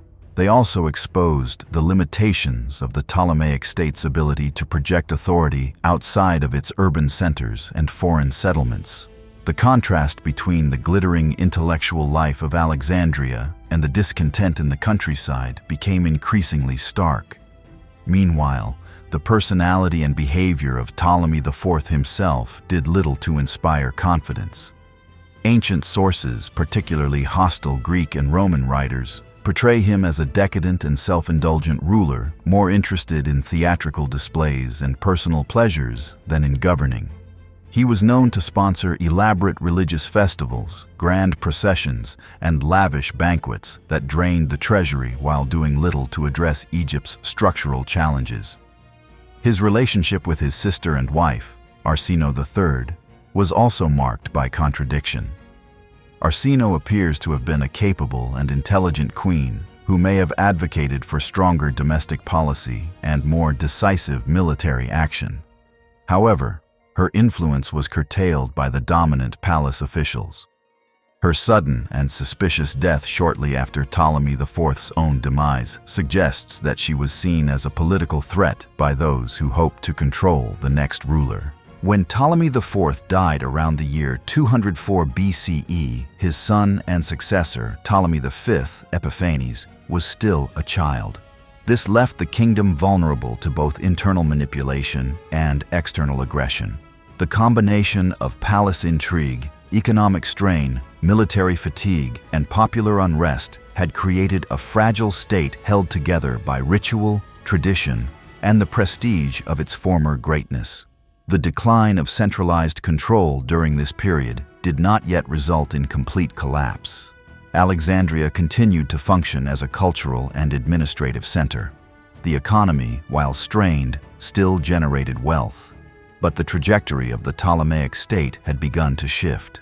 Where once Egypt had been a confident and outward-facing empire, it was now becoming a kingdom increasingly preoccupied with its internal divisions and dependent on foreign alliances for survival. In the wake of the reign of Ptolemy IV Philopator, the Ptolemaic kingdom entered a period of acute internal crisis. While the monarchy still maintained control over Alexandria and much of the Nile Delta, its grip on Upper Egypt weakened rapidly. Beneath the surface of royal propaganda and ritual continuity, the social and political foundation of the state was beginning to fracture. What emerged in this vacuum was one of the most significant domestic challenges to the dynasty since its founding: organized native Egyptian rebellion. The seeds of unrest had been sown during the reign of Ptolemy IV, particularly following the Battle of Raphia, where large numbers of native Egyptians were conscripted into the army alongside their Greek counterparts. While their military service was instrumental to Ptolemaic victory against the Seleucid forces, it also had a transformative effect on the internal dynamics of Egypt. For perhaps the first time since the Macedonian conquest, thousands of Egyptians had received formal military training, fought under centralized command, and gained exposure to the political workings of the court. After the war, many of these soldiers returned to their homes only to face the familiar realities of heavy taxation, social discrimination, and limited legal rights under the Greek-dominated state apparatus. The empowerment they had briefly experienced on the battlefield now stood in stark contrast to their everyday marginalization. The discontent did not remain passive. Instead, it began to express itself in increasingly assertive ways, through protests, tax resistance, and ultimately open rebellion. The most serious of these uprisings began in Upper Egypt around the city of Thebes, once a great capital of the New Kingdom pharaohs. Thebes had long retained religious significance even as political power shifted northward. By the early 2nd century BCE, it had become a focal point for resentment against Greek rule. Here, the image of the pharaoh remained potent, and local priestly elites were able to mobilize both religious legitimacy and popular support. Around the year 205 BCE, shortly before or after the death of Ptolemy IV, a man named Horwenifer declared himself king in Thebes. His claim to royal authority was not merely symbolic. He adopted full pharaonic titulary, maintained a court, issued decrees, and led military campaigns against Ptolemaic garrisons in the south. His movement rapidly gained momentum, drawing support from surrounding districts and temple networks. The rebellion under Horwenifer was no mere local disturbance. It represented a structured and sustained challenge to the legitimacy of the Ptolemaic regime. For over a decade, Upper Egypt remained effectively independent. Inscriptions from this period make clear that Horwenifer was treated by his followers as a true pharaoh, with all the religious and political implications that title carried. His rule saw the revival of traditional festivals, offerings to Amun at Karnak, and the commissioning of monumental inscriptions in hieroglyphic script. After Horwenifer's death, the resistance was carried on by his successor Ankhwenifer, also known in Greek sources as Cheonophrus. Ankhwenifer continued to rule from the Theban region and expanded the scope of his rebellion. He pushed northward, at times threatening areas closer to Memphis and the Nile Delta. His forces appear to have included both native Egyptians and defectors from the Ptolemaic military. Several Ptolemaic governors and generals were killed or defeated during his campaigns. For the Ptolemaic monarchy, the revolt was a strategic and symbolic nightmare. It not only disrupted economic flows from Upper Egypt, especially grain and taxes, but also challenged the ideological foundation of their rule. The Ptolemies had long presented themselves as legitimate successors to the pharaohs, performing temple rituals, sponsoring priesthoods, and integrating themselves into the religious framework of Egyptian kingship. The emergence of native claimants to that same role exposed the fragility of those claims. Compounding the problem was the political instability in Alexandria. Upon the death of Ptolemy IV, his young son, Ptolemy V Epiphanes, was declared king. Still a child at the time, a regency government dominated by advisors and courtiers took control. Infighting among these factions weakened the state's capacity to respond decisively to the southern rebellion. Meanwhile, foreign powers, including the Seleucid Empire and Macedon, began to see opportunity in Egypt's disarray. Seleucid pressure would soon erupt into the Fifth Syrian War, but domestically the situation was no less urgent. Between the years 204 and 190 BCE, Ptolemaic Egypt fought what was essentially a civil war in the south. Royal expeditions were dispatched repeatedly to retake Thebes and defeat Ankhwenifer's forces, but with mixed results. Terrain, local resistance, and stretched resources made sustained campaigns difficult. It was not until the reign of Ptolemy V entered its maturity that real progress was made. Around the year 190 BCE, the young king, now in his early 20s, led a campaign to reclaim Upper Egypt. The details of this campaign remain sparse, but by the end of it, Ankhwenifer had been captured or killed, and Thebes was once again brought under royal control. Reliefs from the temple at Philae depict scenes of Ptolemaic victory, with the king presented as the restorer of order and religion. One of the most significant outcomes of this campaign was the issuance of the so-called Rosetta Decree in the year 196 BCE. This decree, inscribed in Greek, Demotic, and hieroglyphic, celebrated Ptolemy V's victories and benefactions to Egyptian temples. It declared royal favor toward the priesthoods, tax reductions, and the continuation of temple privileges. Most importantly, it was an attempt to reassert Ptolemaic legitimacy in the eyes of the Egyptian religious elite. The Rosetta Decree reveals much about the nature of royal power at this time. It illustrates how heavily the monarchy relied on religious institutions to mediate its authority among the native population. While the king held supreme political power in theory, his practical control over the country depended on cooperation with local temple networks. These institutions could either reinforce or undermine royal authority, depending on how they were treated. Although the rebellion in Upper Egypt had been suppressed, the episode had long-lasting effects. First, it exposed the structural vulnerability of a regime that governed largely through a foreign elite while relying on the loyalty of a majority Egyptian population. Second, it demonstrated the enduring power of pharaonic symbolism and the possibility of alternative legitimacy rooted in native traditions. Finally, it strained the economic and military capacity of the Ptolemaic state, weakening it in the face of external threats. The early reign of Ptolemy V Epiphanes unfolded during one of the most precarious chapters in the history of the Ptolemaic dynasty. The young king inherited a state weakened by foreign wars, internal rebellion, and dynastic instability. Yet within these challenges, the monarchy sought new ways to assert its authority, maintain the cohesion of a multicultural society, and communicate legitimacy to its diverse subjects. One of the clearest windows into this effort is a single slab of stone, inscribed in 3 scripts, praising a child king and rediscovered centuries later by French soldiers during Napoleon's campaign in Egypt. Known today as the Rosetta Stone, it stands not only as a linguistic key, but also as a political document embedded within the complexities of Hellenistic rule. Ptolemy V ascended the throne as a child following the death of his father, Ptolemy IV Philadelphus, around the year 204 BCE. This left the kingdom in the hands of regents and courtiers who wielded power in his name. The regency period was fraught with instability. While the king's succession was secured in Alexandria, much of Egypt, particularly Upper Egypt, was still under the control of native rebels. Meanwhile, the Seleucid Empire under Antiochus III saw an opportunity to strike, launching a new campaign to seize disputed territories in Coele Syria. This context of internal disarray and foreign aggression defined the early part of Ptolemy V's reign. The young monarch, even when he came of age, faced a kingdom struggling to reassert control and recover its authority.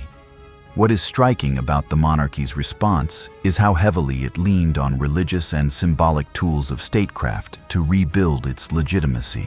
Chief among them, the Rosetta Decree issued in the king's name in the year 196 BCE. The decree was issued by a synod of priests gathered at Memphis, Egypt's ancient capital, and it declared that Ptolemy V had performed great deeds for the temples and the gods. It praised his victories over rebels, his generosity to the religious institutions, and his legitimacy as pharaoh. In return, the priesthoods agreed to bestow divine honors upon him, erect statues, celebrate festivals in his name, and inscribe the decree in temples across the land. The Rosetta Stone preserves this decree in 3 writing systems: hieroglyphic, demotic, and Greek. Each script served a different purpose and addressed a different audience. The hieroglyphs appealed to the gods and the priestly elite, maintaining the traditional language of divine and royal communication. The demotic script, a cursive form of Egyptian, reached the broader literate population, including Egyptian scribes and administrators. The Greek version reflected the ruling class and the official language of the Ptolemaic state. This trilingual approach was not simply a linguistic exercise. It was a calculated political strategy. The monarchy needed to be understood and accepted by its multiple constituencies.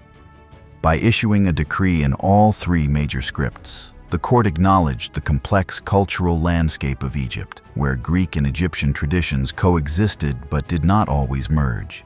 It also affirmed the importance of the temples as intermediaries between the king and the people. The Rosetta Decree celebrated not only religious offerings but also economic concessions. It recorded the king's forgiveness of certain debts, reductions in taxes for temples, and the restoration of privileges lost during the chaos of earlier reigns. These measures were not mere generosity. They were targeted efforts to regain the loyalty of powerful priesthoods and to stabilize the countryside. By linking religious devotion to royal legitimacy, the Ptolemies continued to follow the model of Egyptian kingship established thousands of years earlier, even as their own power grew more fragile. The decree also included elements of royal propaganda. It presented Ptolemy V as a victorious and pious ruler, even though he was still a young man and had not personally led the military campaigns described in the text. The language was designed to present continuity, stability, and divine favor, all crucial in a period marked by recent rebellion and external threats. The historical value of the Rosetta Stone today rests largely in its role in the modern decipherment of ancient Egyptian hieroglyphs. When it was discovered by French soldiers in the Nile Delta in the late 18th century and later brought to Britain, scholars realized that the presence of the same text in 3 scripts provided a rare opportunity to unlock the mysteries of an unreadable script. The work of Jean-François Champollion in the early 19th century, who used the Greek text to decode the hieroglyphs, opened up the entire field of Egyptology and made it possible to read the ancient Egyptian past. But long before it became a key to lost languages, the Rosetta Decree was a key to political survival. It represents the deliberate use of religious authority, cultural sensitivity, and multilingual communication by a ruling dynasty under pressure. It was part of a larger pattern under Ptolemy V, the use of ritual and rhetoric to mask political fragility and to hold together a kingdom of multiple peoples and traditions. Beyond the decree, Ptolemy V's reign was marked by mixed success. Although the rebellion in Upper Egypt was eventually suppressed, it took years of effort, and the damage done to the state's internal cohesion was difficult to reverse. Economically, the kingdom continued to struggle under the weight of its large bureaucracy and frequent military campaigns. Much of the grain surplus that had once been exported was now required for internal consumption, and the crown grew more dependent on the support of local elites, both Greek and Egyptian. In foreign affairs, the most critical development was the loss of Coele-Syria to the Seleucid Empire. Antiochus III launched a successful campaign into the region, culminating in a decisive victory over Egyptian forces. The territory was never fully recovered by the Ptolemies, and its loss marked a symbolic decline in Egypt's role as a dominant power in the eastern Mediterranean. The defeat also had longer-term consequences. The Ptolemies, facing threats from both the Seleucids and internal challengers, increasingly looked to Rome as a potential ally and arbiter. Though the Romans had not yet established themselves as rulers in the eastern Mediterranean, their growing influence was felt, and diplomatic ties between Alexandria and Rome began to take on greater importance. As Ptolemy V matured into adulthood, his rule remained overshadowed by the legacy of instability from his youth. Though he tried to restore royal authority and continued traditional patronage of temples and cities, he was unable to reverse the deeper trends of political centralization, economic stagnation, and social fragmentation that had begun during the reign of his father. When Ptolemy V died, likely poisoned according to ancient sources, in the mid-2nd century BCE, he left behind a troubled kingdom and a young heir, Ptolemy VI Philometor, who would inherit not only the throne, but also the many unresolved crises of the dynasty. The crown remained ceremonially secure, but its power rested on increasingly shaky ground. As the 2nd century BCE progressed, the world that the early Ptolemies had helped shape was undergoing profound transformation. The Hellenistic kingdoms that had once dominated the eastern Mediterranean, Egypt, the Seleucid Empire, and Macedon, were beginning to lose ground to a rising power in the west, Rome. While the Roman Republic had little direct involvement in Egyptian affairs during the early Ptolemaic period, its influence was steadily growing. By the time of Ptolemy VI Philometor, Roman diplomacy, ambition, and military reach had become unavoidable realities for the rulers of Egypt. Ptolemy VI ascended the throne as a child after the death of his father, Ptolemy V Epiphanes, in the early 2nd century BCE. Like his father before him, Ptolemy VI's early reign was overseen by regents, his mother Cleopatra I, a Seleucid princess, and later a series of court officials. Cleopatra I had served as a political link between Egypt and the Seleucid realm, having married Ptolemy V as part of a diplomatic arrangement aimed at stabilizing relations between the two dynasties. Her regency, though brief, was marked by relative calm. However, after her death, Egypt quickly became engulfed in a complex and destabilizing period of internal rivalry and external intervention. Chief among the threats was Antiochus IV Epiphanes, ruler of the Seleucid Empire and a man with ambitions to restore the territorial power of his predecessors. Seeing an opportunity to reclaim Coele-Syria and influence Egyptian politics, Antiochus launched a bold invasion of Egypt. This campaign began what is now known as the Sixth Syrian War. Antiochus swiftly defeated Egyptian forces and captured Memphis. He installed a puppet regime and took Ptolemy VI under his control. At the same time, the young king's younger brother, Ptolemy VIII Euergetes II, known also as Physcon, declared himself king in Alexandria with the support of certain local factions.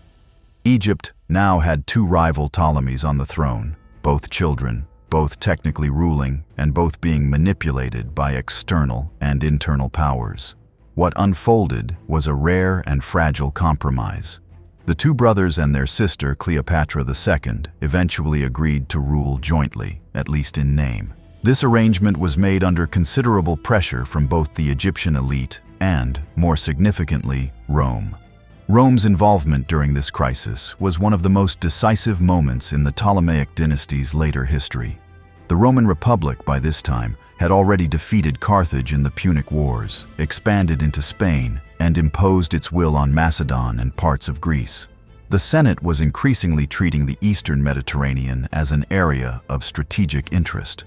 When Antiochus IV attempted a second invasion of Egypt, threatening Alexandria directly, Rome responded. In the year 168 BCE, Roman diplomats arrived in Egypt and confronted the Seleucid king near the city of Eleusis, just outside Alexandria. According to the historian Polybius, the Roman envoy Gaius Popilius Laenas famously drew a circle in the sand around Antiochus and demanded that he give an answer to Rome before stepping out of it, an unmistakable sign of Rome's new assertiveness. Faced with the prospect of war with Rome, Antiochus backed down and withdrew his forces. This event, often referred to as the Day of Eleusis, marked the definitive entry of Rome into Egyptian political life. It demonstrated in dramatic fashion that Rome had the power to dictate terms in the eastern Mediterranean, and that the old Hellenistic powers could no longer act without Roman oversight. For the Ptolemies, this intervention was both a relief and a warning. It preserved their independence, for the moment, but also revealed their increasing vulnerability. The days of the dynasty making sovereign decisions in matters of war and diplomacy were coming to an end. From this point forward, Roman approval, mediation, and protection would become crucial to Egypt's survival. Back in Alexandria, the awkward triad of Ptolemy VI, Ptolemy VIII, and Cleopatra II proved unstable.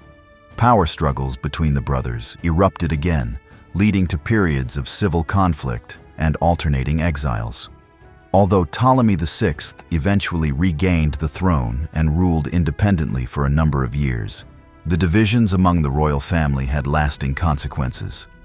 One of the recurring patterns of the late Ptolemaic period was the use of foreign intervention to resolve domestic disputes.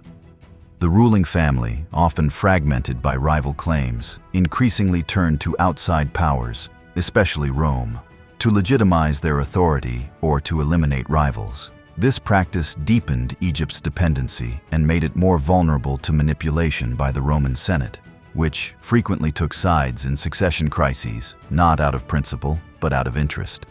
During the reign of Ptolemy VI, Egypt also became more integrated into the Roman diplomatic orbit through treaties, trade, and the use of Roman agents. Roman grain merchants were active in Alexandria, Roman envoys were received at court, and Roman military success in the eastern Mediterranean made them increasingly attractive as guarantors of peace. Yet the internal divisions within the Ptolemaic royal family undermined even these efforts at stability. Ptolemy VI was eventually killed while intervening in a conflict in Syria. His death left the throne once again contested, with Ptolemy VIII returning from exile to take power. Ptolemy VIII's rule would mark a further stage in the dynasty's decline, characterized by brutal repression, purges, and growing resentment among the population. But the reign of Ptolemy VI remains a significant turning point. It was under his rule that Egypt lost effective control over much of Syria for good, that the Seleucid threat reached its peak and receded, and that Roman diplomacy began to cast a long and permanent shadow over the Nile Valley. Perhaps most importantly, his reign illustrates the shifting nature of sovereignty in the Hellenistic world. The Ptolemaic monarchy, once the confident and independent successor to Alexander's legacy, had now become a client of larger forces. Its authority rested not just on divine kingship or Egyptian tradition, but on the consent of foreign powers, particularly the increasingly dominant Roman Republic. The reign of Ptolemy VIII Euergetes II, more commonly known by his nickname Physcon, meaning the bloated, is remembered as one of the most turbulent and divisive periods in the long history of the Ptolemaic dynasty. His rule was marked by dynastic infighting, brutal repression, erratic policy, and escalating civil strife. It laid bare the destructive power of royal ambition unchecked by law or accountability, and pushed Egypt deeper into political, social, and economic instability. Ptolemy VIII first ascended the throne of Egypt not as a clear successor but as a rival to his brother, Ptolemy VI Philometor. Following the earlier Seleucid invasion and Roman intervention, a temporary compromise had allowed Ptolemy VIII to co-rule alongside his older brother and sister, Cleopatra II. But this uneasy triarchy could not last. Tensions between the brothers quickly boiled over, resulting in a power struggle that would continue in various forms for decades. After a series of shifts in control, Ptolemy VIII eventually came to rule alone, but his methods of consolidating power alienated nearly everyone: his family, the elite, and the population. Having spent part of his earlier life governing Cyrene in North Africa, Ptolemy VIII was already known for harsh rule. Upon his return to Egypt and assumption of power, he quickly lived up to his reputation. In the early stages of his sole reign, Ptolemy VIII attempted to eliminate potential rivals and enemies within the court. This included orchestrating purges of leading Alexandrian intellectuals and nobles. Many scholars, including philosophers and scientists associated with the Library of Alexandria, were either executed or driven into exile. The intellectual community that had once been the pride of Egypt's capital was decimated. The brutality did not stop there. Relations with his sister and former co-ruler, Cleopatra II, collapsed. She had initially supported his rule, possibly hoping to retain her influence. But she soon turned against him. In a shocking move, Ptolemy VIII married both Cleopatra II and her daughter, Cleopatra III, creating an unthinkable familial and political scandal. This arrangement pushed Cleopatra II into open rebellion. The ensuing civil war tore Egypt apart.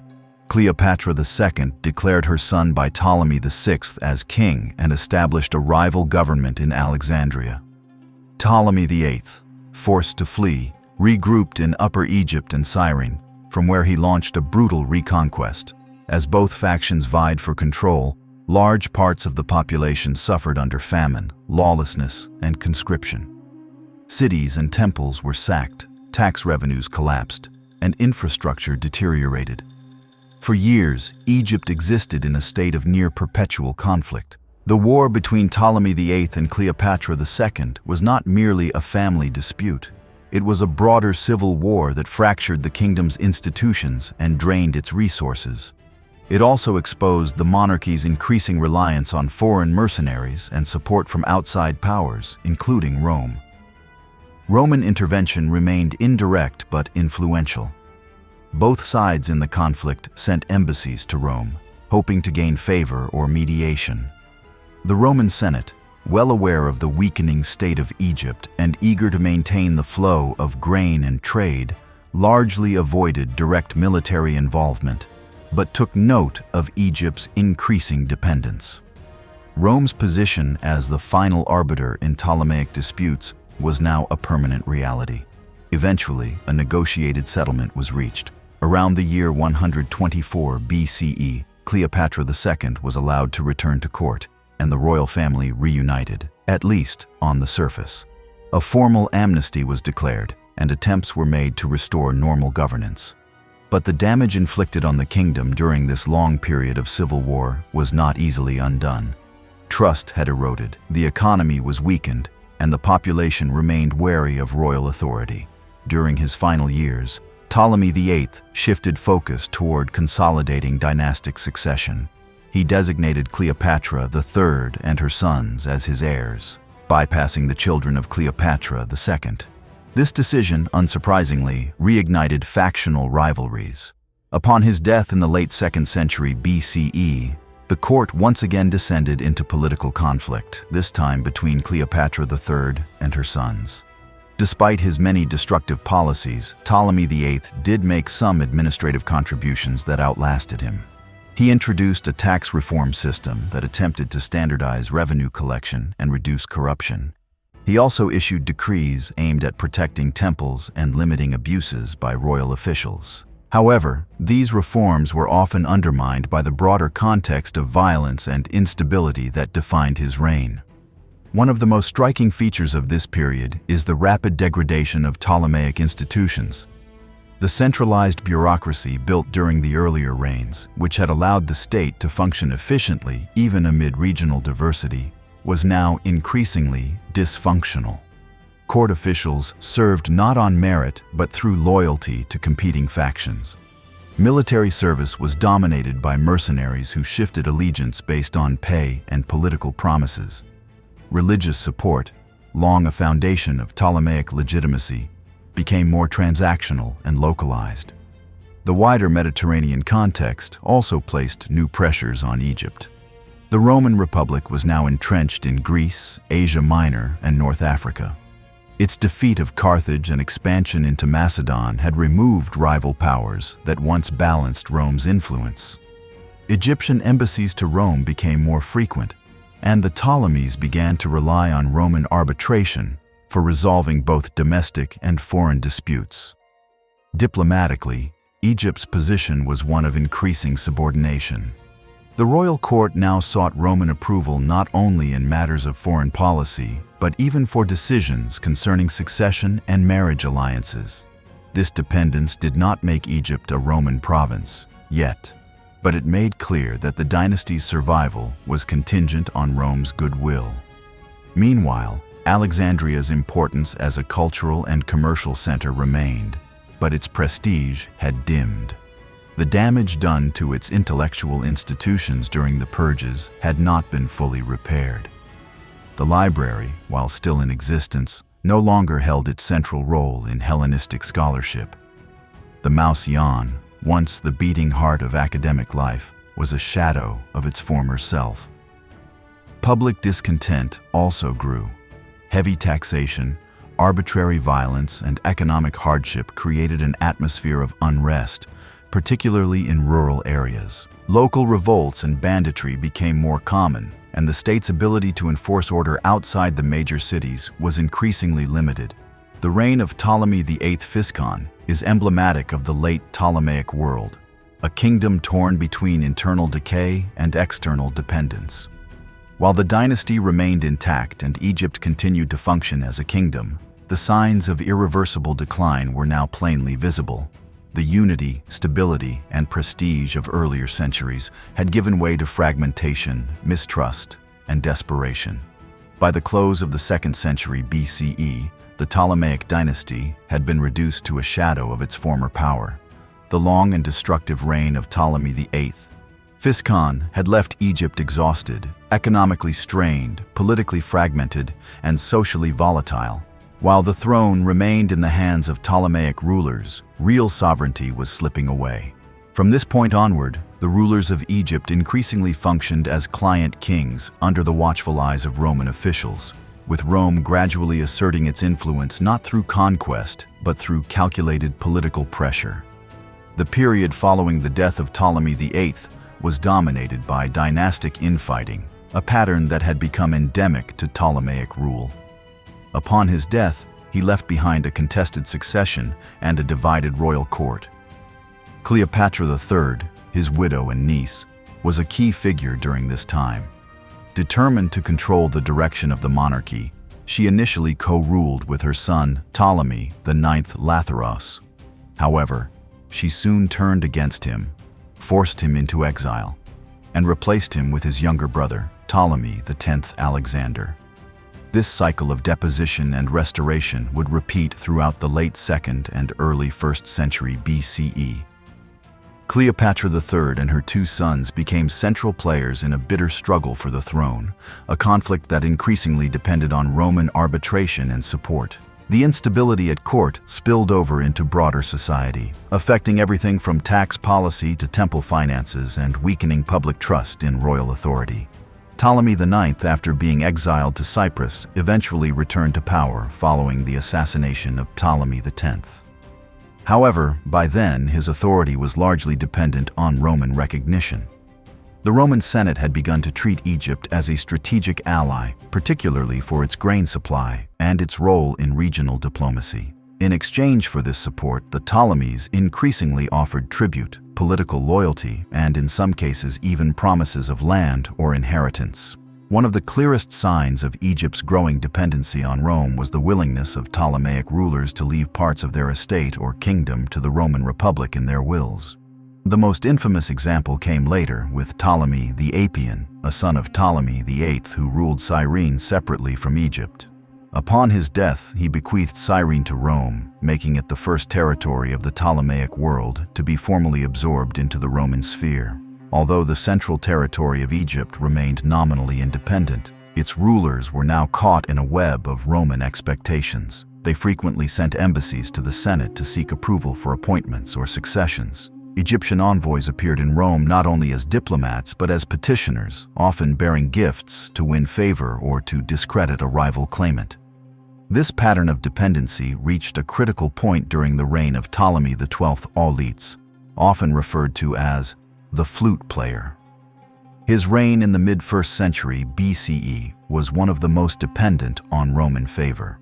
Described by ancient writers as indulgent and weak, Ptolemy XII lacked the authority of his predecessors and governed largely through bribes and Roman patronage. In order to secure his position on the throne, Ptolemy XII reportedly paid enormous sums of money to powerful Roman politicians. According to sources like Cicero and Strabo, he gave lavish bribes to Julius Caesar and other Roman senators in exchange for their recognition of his kingship. This transaction further emptied the royal treasury and forced him to levy oppressive taxes on the Egyptian population. The economic effects of these policies were devastating. The countryside was burdened by extraordinary taxes, temples lost financial autonomy, and public infrastructure suffered neglect. Unrest began to spread again, especially in areas outside of Alexandria. The image of the monarchy was one of corruption and weakness, both at home and abroad. Ptolemy XII's reliance on Rome came at a cost. When his position was threatened by internal opposition, he fled Egypt altogether and took refuge in Rome. There, he lobbied for his restoration with the help of his Roman patrons, including Pompey the Great. Meanwhile, in his absence, his daughter Berenice IV seized the throne in Alexandria and ruled as queen in her own right. Rome, however, remained loyal to Ptolemy XII's claim. With Roman support and more Roman troops, He returned to Egypt and retook the throne, executing Berenice IV and suppressing her supporters. His restoration marked not a triumph of dynastic strength, but a confirmation of Roman control. Egypt's future would now be decided not in Alexandria, but in the Senate chambers of Rome. This period also saw an erosion of the traditional cultural identity of the Ptolemaic monarchy. Earlier, kings had embraced a dual identity, presenting themselves as Greek monarchs to the Mediterranean world and as pharaohs to the Egyptian priesthood and populace. But by the 1st century BCE, these religious and ideological foundations had been severely weakened. Royal patronage of temples became irregular. The clergy no longer received consistent funding. Native Egyptian participation in the administration dwindled, and Greek officials loyal to court factions dominated the bureaucracy. The dynasty's weakening legitimacy also meant the population had fewer reasons to remain loyal. In past generations, even amid foreign rule, the Ptolemaic monarchy had maintained public support through religious participation, economic stability, and cultural patronage. But under the late rulers, the monarchy had become synonymous with extortionate taxes, civil war, and foreign domination. It is important to note, however, that while the state was failing politically, Alexandria remained a vital urban and commercial center. The city continued to serve as a hub for trade, shipping, and intellectual exchange. Philosophers, astronomers, and physicians still found patronage in certain circles, though the golden age of the library and Mouseion had long passed. Foreign merchants, including Romans, Jews, Syrians, and Greeks from other regions, continued to live and do business in the city, reinforcing its cosmopolitan character. But Egypt's fate was now tied to the geopolitical ambitions of Rome. The Ptolemies were no longer seen as equal players in international affairs. They were viewed as clients, useful when compliant, replaceable when troublesome. The kingdom's autonomy existed only at the pleasure of the Roman Senate. By the time of Ptolemy XII's death, the dynasty had lost all remaining political independence. Rome would now decide the future of Egypt. The king's heir, Cleopatra VII, would inherit not only a fragile throne, but also a legacy of debts, foreign entanglements, and imperial oversight. In the long and troubled history of the Ptolemaic dynasty, few figures stand out as brightly or as tragically as Cleopatra VII. As the last active ruler of the Ptolemaic kingdom of Egypt, she has been remembered in myth, literature, and film for centuries. Yet behind the romanticized images lies a ruler of extraordinary intelligence, political skill, and personal ambition, who faced a world in which Egypt's independence had become almost impossible to defend. Cleopatra VII inherited not only a fractured kingdom, but also a throne deeply entangled in the politics of the Roman Republic. Born in Alexandria around the late 60s BCE, Cleopatra VII, Thea Philopator, meaning goddess who loves her father, was the daughter of Ptolemy XII Auletes. Her early years were shaped by political uncertainty. Her father, known more for his musical talents than his leadership, had been exiled from Egypt and later restored to power with Roman military assistance. This experience would impress upon Cleopatra from an early age that Rome was both a kingmaker and a potential threat. Although Cleopatra's mother is not definitively identified in the surviving sources, it is widely assumed she came from within the Ptolemaic family, possibly one of Ptolemy XII's cousins or sisters. This would have followed the common dynastic practice of royal sibling marriage. Cleopatra grew up in the royal court, likely receiving a Greek education that included philosophy, rhetoric, astronomy, medicine, and the study of languages. In contrast to many of her royal predecessors, Cleopatra would become fluent in several tongues, not only Greek, but also Egyptian, Aramaic, Hebrew, and perhaps even Latin. This linguistic ability reflected not only her intellect, but also her diplomatic insight. She understood that ruling Egypt meant communicating with its diverse peoples. When her father died in the early 50s BCE, he left behind a contested will. Cleopatra was named co-regent alongside her younger brother, Ptolemy XIII. According to tradition and dynastic custom, she was to marry him and rule jointly. But both were still young, and power quickly concentrated in the hands of palace advisors. The real struggle for control had only begun. From the start, Cleopatra demonstrated a keen sense of political maneuvering. Though only in her late teens, she moved swiftly to assert her authority as sole ruler, appearing on official documents and coins without her brother's image, a bold challenge to both tradition and her rivals.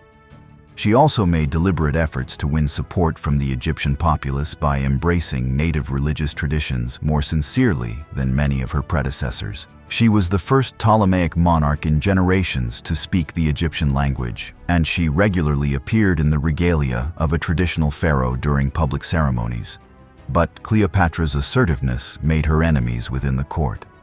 The advisors of Ptolemy XIII, particularly the eunuch Pothinus and the general Achillas, moved to sideline her.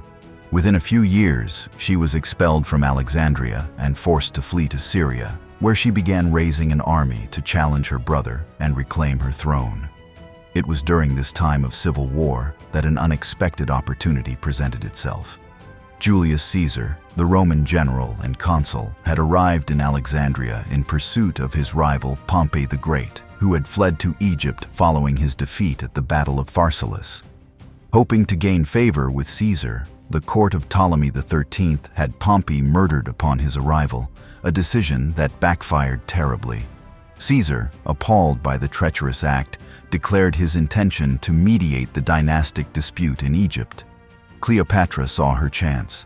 In one of the most famous episodes of her life, she arranged to be smuggled into Caesar's presence, possibly concealed in a rug or bed sack. Her dramatic entrance was more than theater. It was calculated diplomacy. She knew how to impress, and Caesar, reportedly captivated by her intelligence and charm, agreed to support her claim.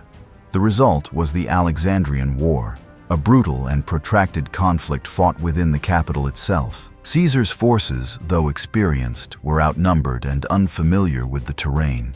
The supporters of Ptolemy XIII launched attacks against the Roman camp and took control of much of the city. The fighting even reached the area surrounding the famed Library of Alexandria, where some sources suggest part of the collection may have been damaged or destroyed by fire. Ultimately, Caesar and Cleopatra prevailed.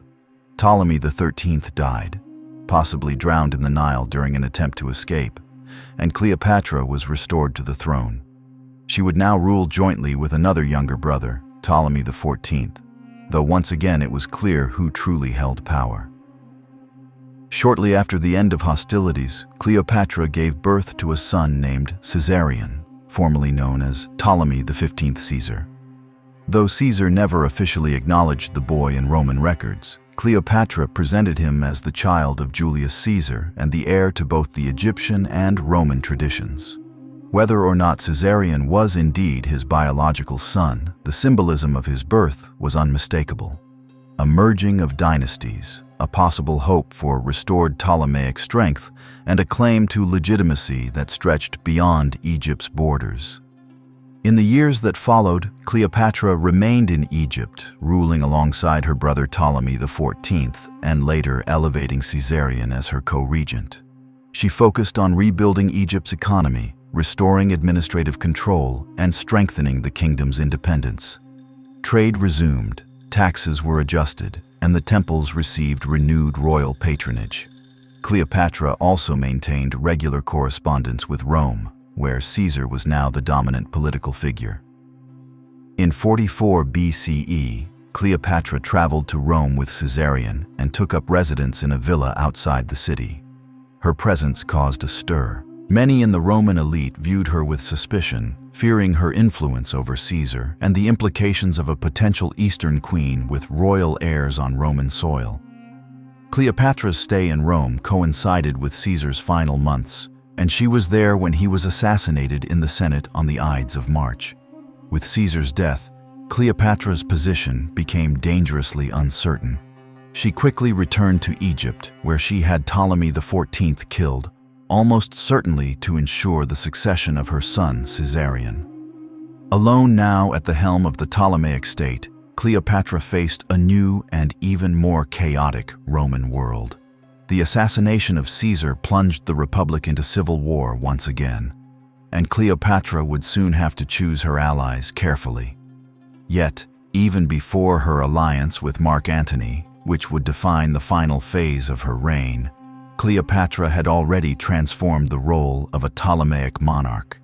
Unlike her immediate predecessors, she demonstrated genuine political skill, administrative competence, and an understanding of how to adapt old traditions to a rapidly changing world. Her use of native religious iconography, her engagement with Roman power politics, and her promotion of Caesarion all reflected a ruler striving not simply to survive, but to restore Egypt's place as a sovereign and influential kingdom. The restoration of Cleopatra VII to the throne of Egypt in the aftermath of the Alexandrian War marked more than a political victory. It represented a calculated reassertion of dynastic legitimacy and an ambitious reimagining of Egypt's role in an increasingly Roman world. Yet, Cleopatra's consolidation of power was not the result of Egyptian strength alone. It was forged through a bold alliance with one of the most powerful men of the age, Julius Caesar. Following her dramatic reintroduction to Alexandria in the presence of Caesar, Cleopatra swiftly regained her throne. Her brother and rival, Ptolemy XIII, drowned under unclear circumstances during the chaos of Caesar's military intervention. In keeping with dynastic tradition, Cleopatra was now required to co-rule with another sibling, her even younger brother, Ptolemy XIV. This arrangement was nominal at best. Cleopatra, now firmly aligned with Rome's foremost general, was the effective ruler of Egypt. The political and personal partnership between Cleopatra and Caesar sent ripples through both Egyptian and Roman society. In Egypt, it restored stability after years of civil strife, rebellion, and court intrigue. For the Ptolemaic dynasty, it offered the promise of renewed legitimacy under the protective arm of Roman power. For Cleopatra herself, the alliance represented a chance not just to maintain her throne, but to elevate Egypt's place within the broader geopolitical framework of the Mediterranean. During Caesar's months in Alexandria and subsequent tour of the eastern provinces, Cleopatra accompanied him, and the two became closely linked. Their union resulted in the birth of a child, Ptolemy XV Philometor Caesar, better known as Caesarion. Though Caesar never officially recognized him in Roman records, Cleopatra claimed Caesarion as the Roman general's biological son, a declaration with profound political implications. Caesarion's very name symbolized the merging of two dynasties and the possible formation of a new lineage that could rival the Roman aristocracy. Cleopatra's presentation of her son as the living embodiment of two great traditions, Hellenistic kingship and Roman conquest, was part of her broader strategy to strengthen her family's claim to the Egyptian throne and enhance their international stature. Cleopatra's return to power brought with it a flurry of internal reforms aimed at rebuilding Egypt's fragile administrative structures. The kingdom had suffered greatly during the wars of succession and the years of corruption and Roman interference that preceded her reign.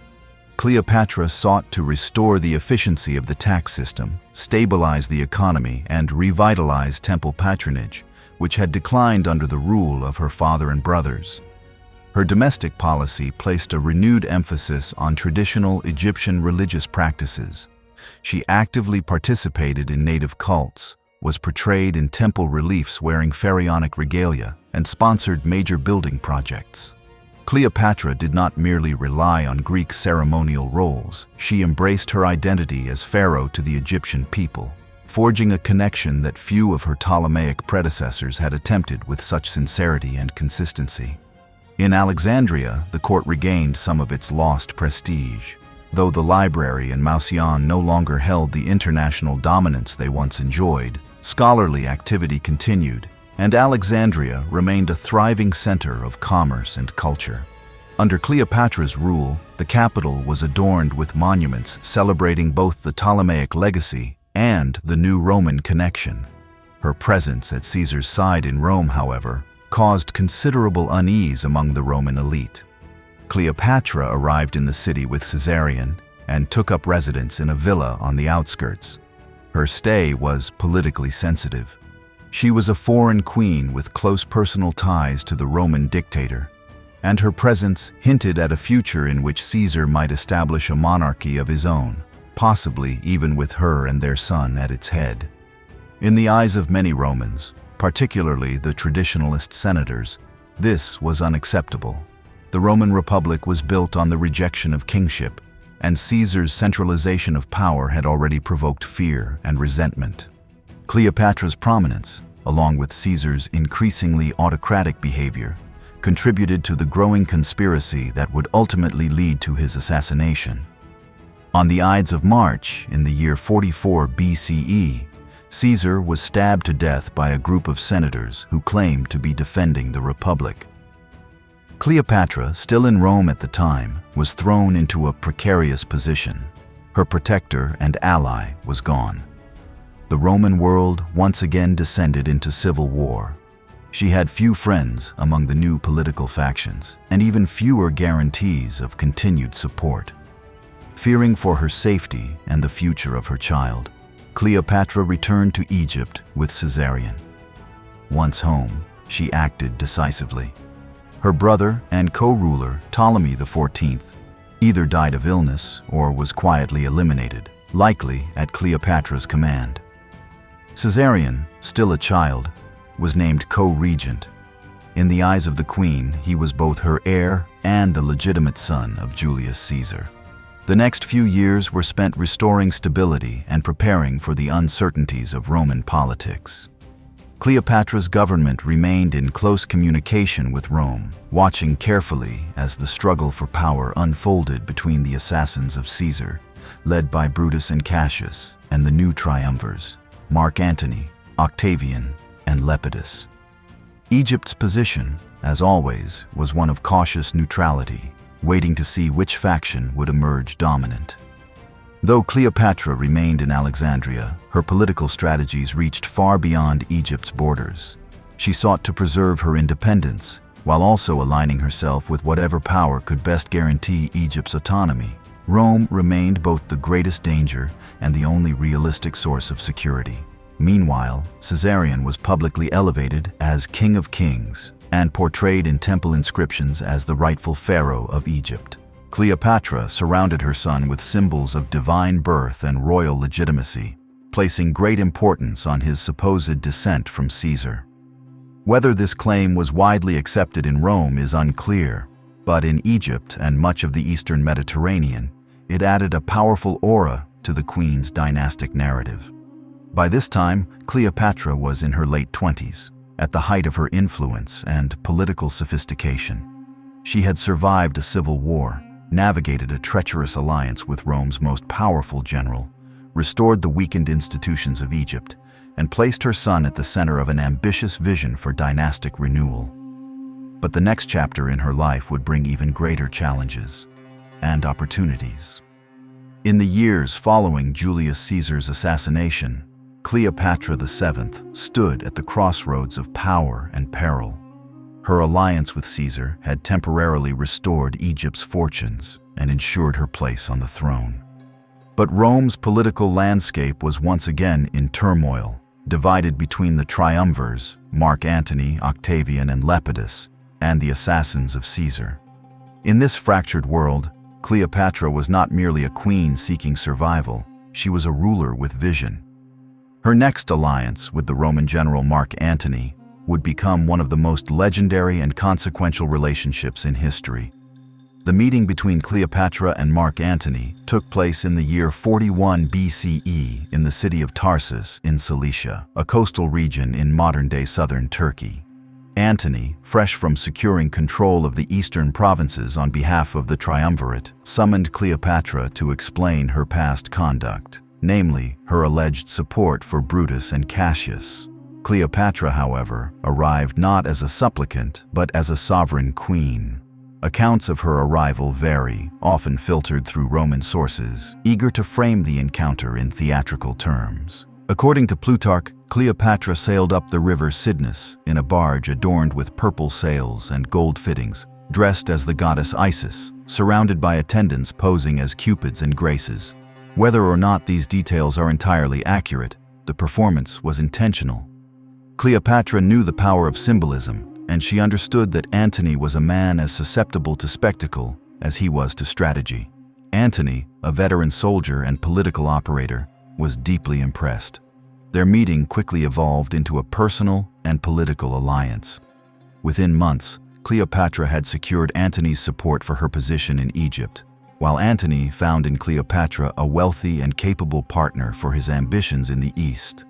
At the heart of their partnership was mutual benefit.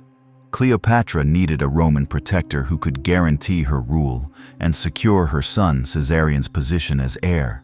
Antony, on the other hand, needed Egypt's vast resources, especially grain and gold, to finance his campaigns and sustain his influence. Beyond these calculations, however, their relationship grew into something deeper. The two spent the winter of 41 to 40 BCE together in Alexandria, enjoying each other's company, engaging in intellectual conversation, and strengthening their political bond. For Cleopatra, Antony represented more than a personal companion. He was a potential answer to Rome's creeping domination of Egypt. With Caesar dead and Octavian's power growing in the West, Cleopatra saw in Antony a chance to reshape the Eastern Mediterranean in a way that would preserve Egypt's independence, and perhaps even expand it. Their alliance bore fruit quickly. In the years that followed, Cleopatra gave birth to twins, Alexander Helios and Cleopatra Selene, and later, a third child, Ptolemy Philadelphus. These children, born of a union between East and West, were given royal titles and raised as heirs to a potential new Hellenistic empire. Cleopatra's court began to envision a future in which Antony and Cleopatra ruled a vast territory stretching from Greece to Egypt, with Alexandria as its cultural and administrative center.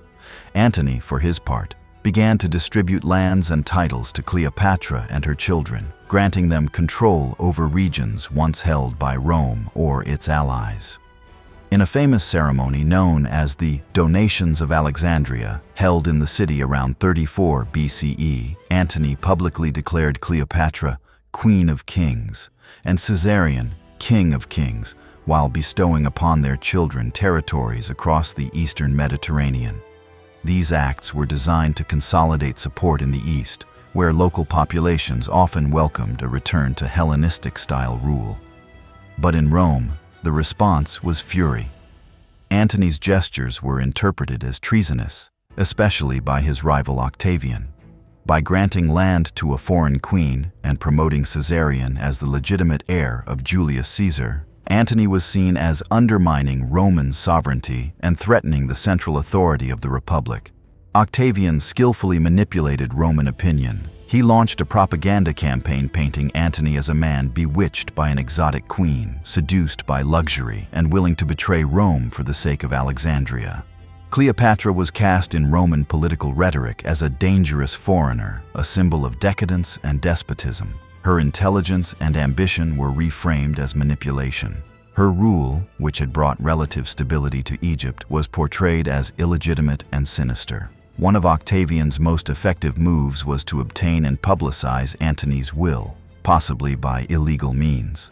According to Roman sources, the will confirmed Antony's desire to be buried in Alexandria beside Cleopatra and recognize Caesarion as Caesar's rightful son. Whether the will was authentic or forged, the effect was explosive. Romans were outraged.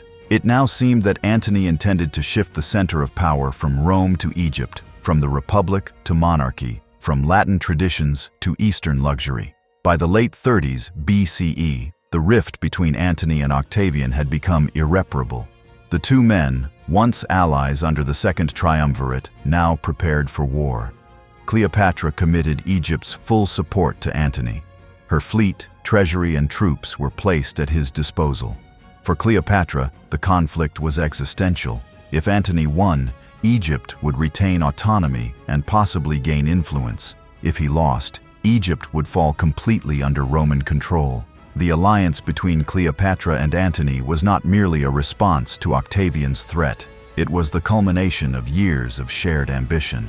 Together, they envisioned a new world order that would restore Eastern glory and create a dynasty to rival Rome's own. Yet they also miscalculated the strength of their opponent and the political mood in Rome.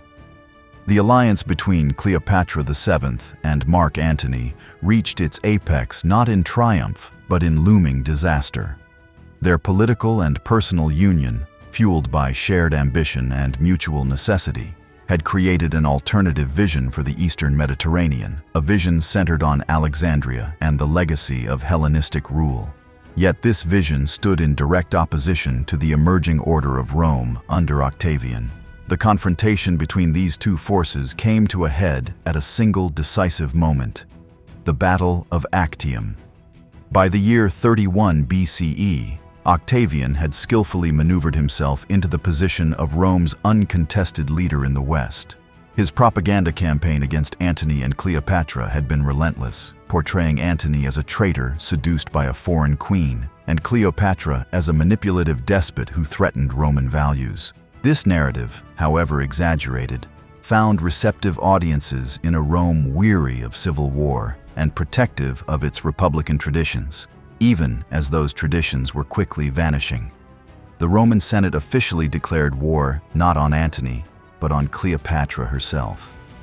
This clever political framing allowed Octavian to cast the conflict as a defense of Rome against a dangerous outsider, rather than another chapter in Rome's internal power struggles.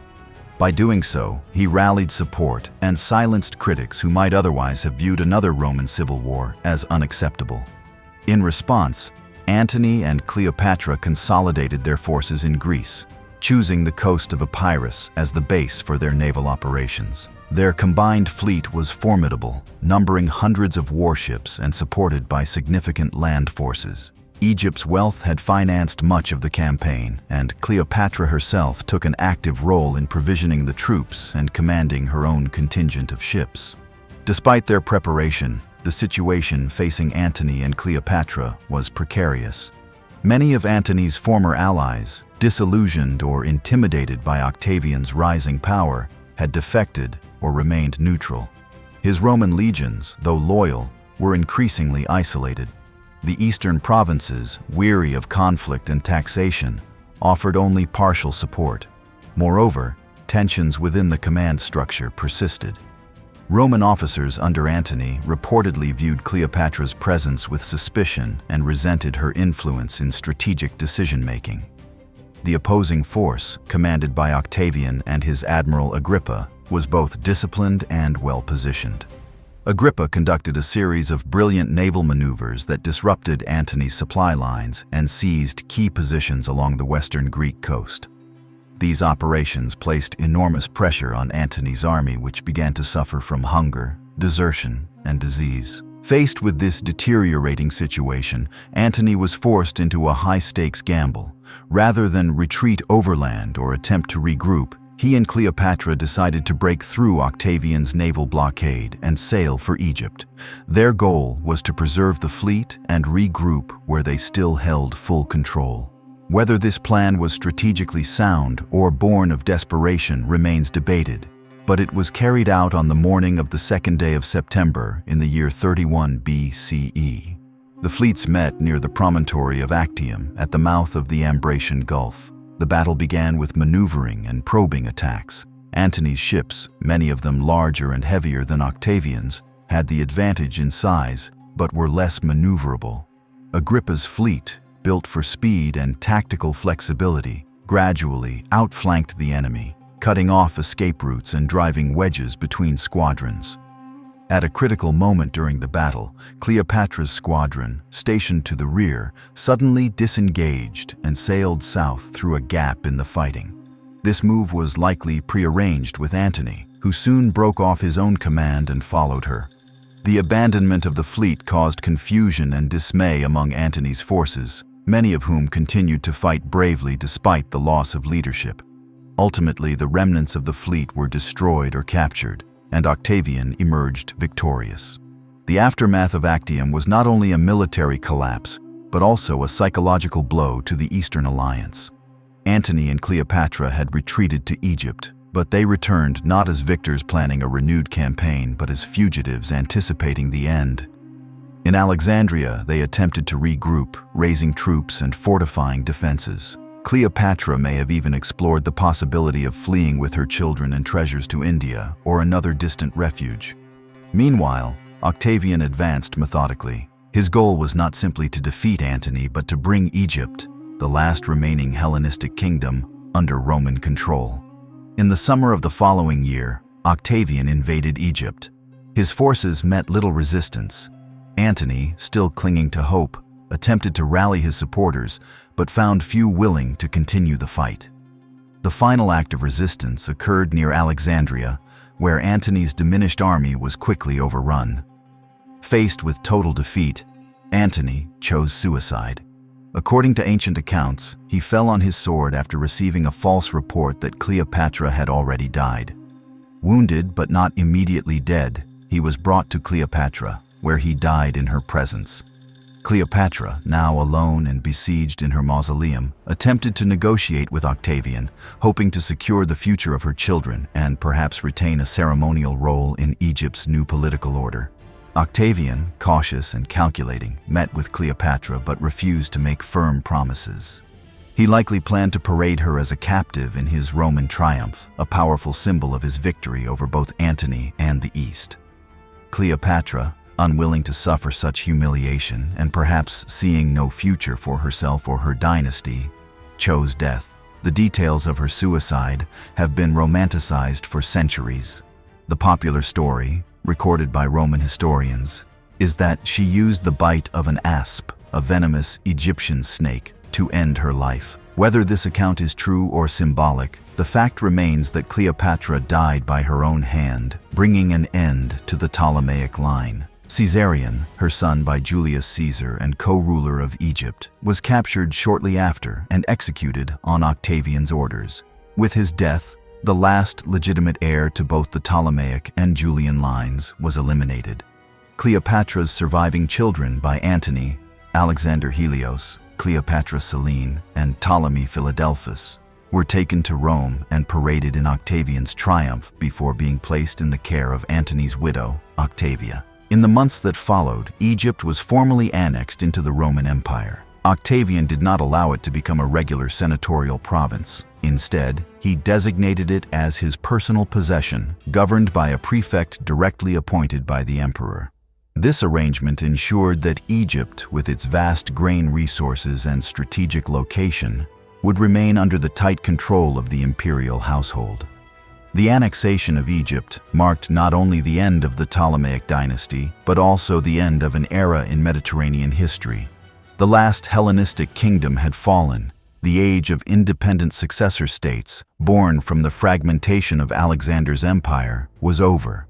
In its place rose the Roman Empire, with Octavian, soon to be called Augustus, as its first emperor. The story of Actium and its aftermath is not just the tale of a lost battle or a fallen dynasty.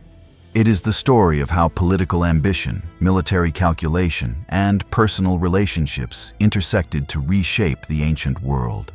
For Cleopatra, it was the culmination of a lifelong struggle to preserve Egyptian sovereignty and to navigate the dangerous tides of Roman power. For Rome, it was the final step in a century-long expansion that had turned the Republic into a global empire.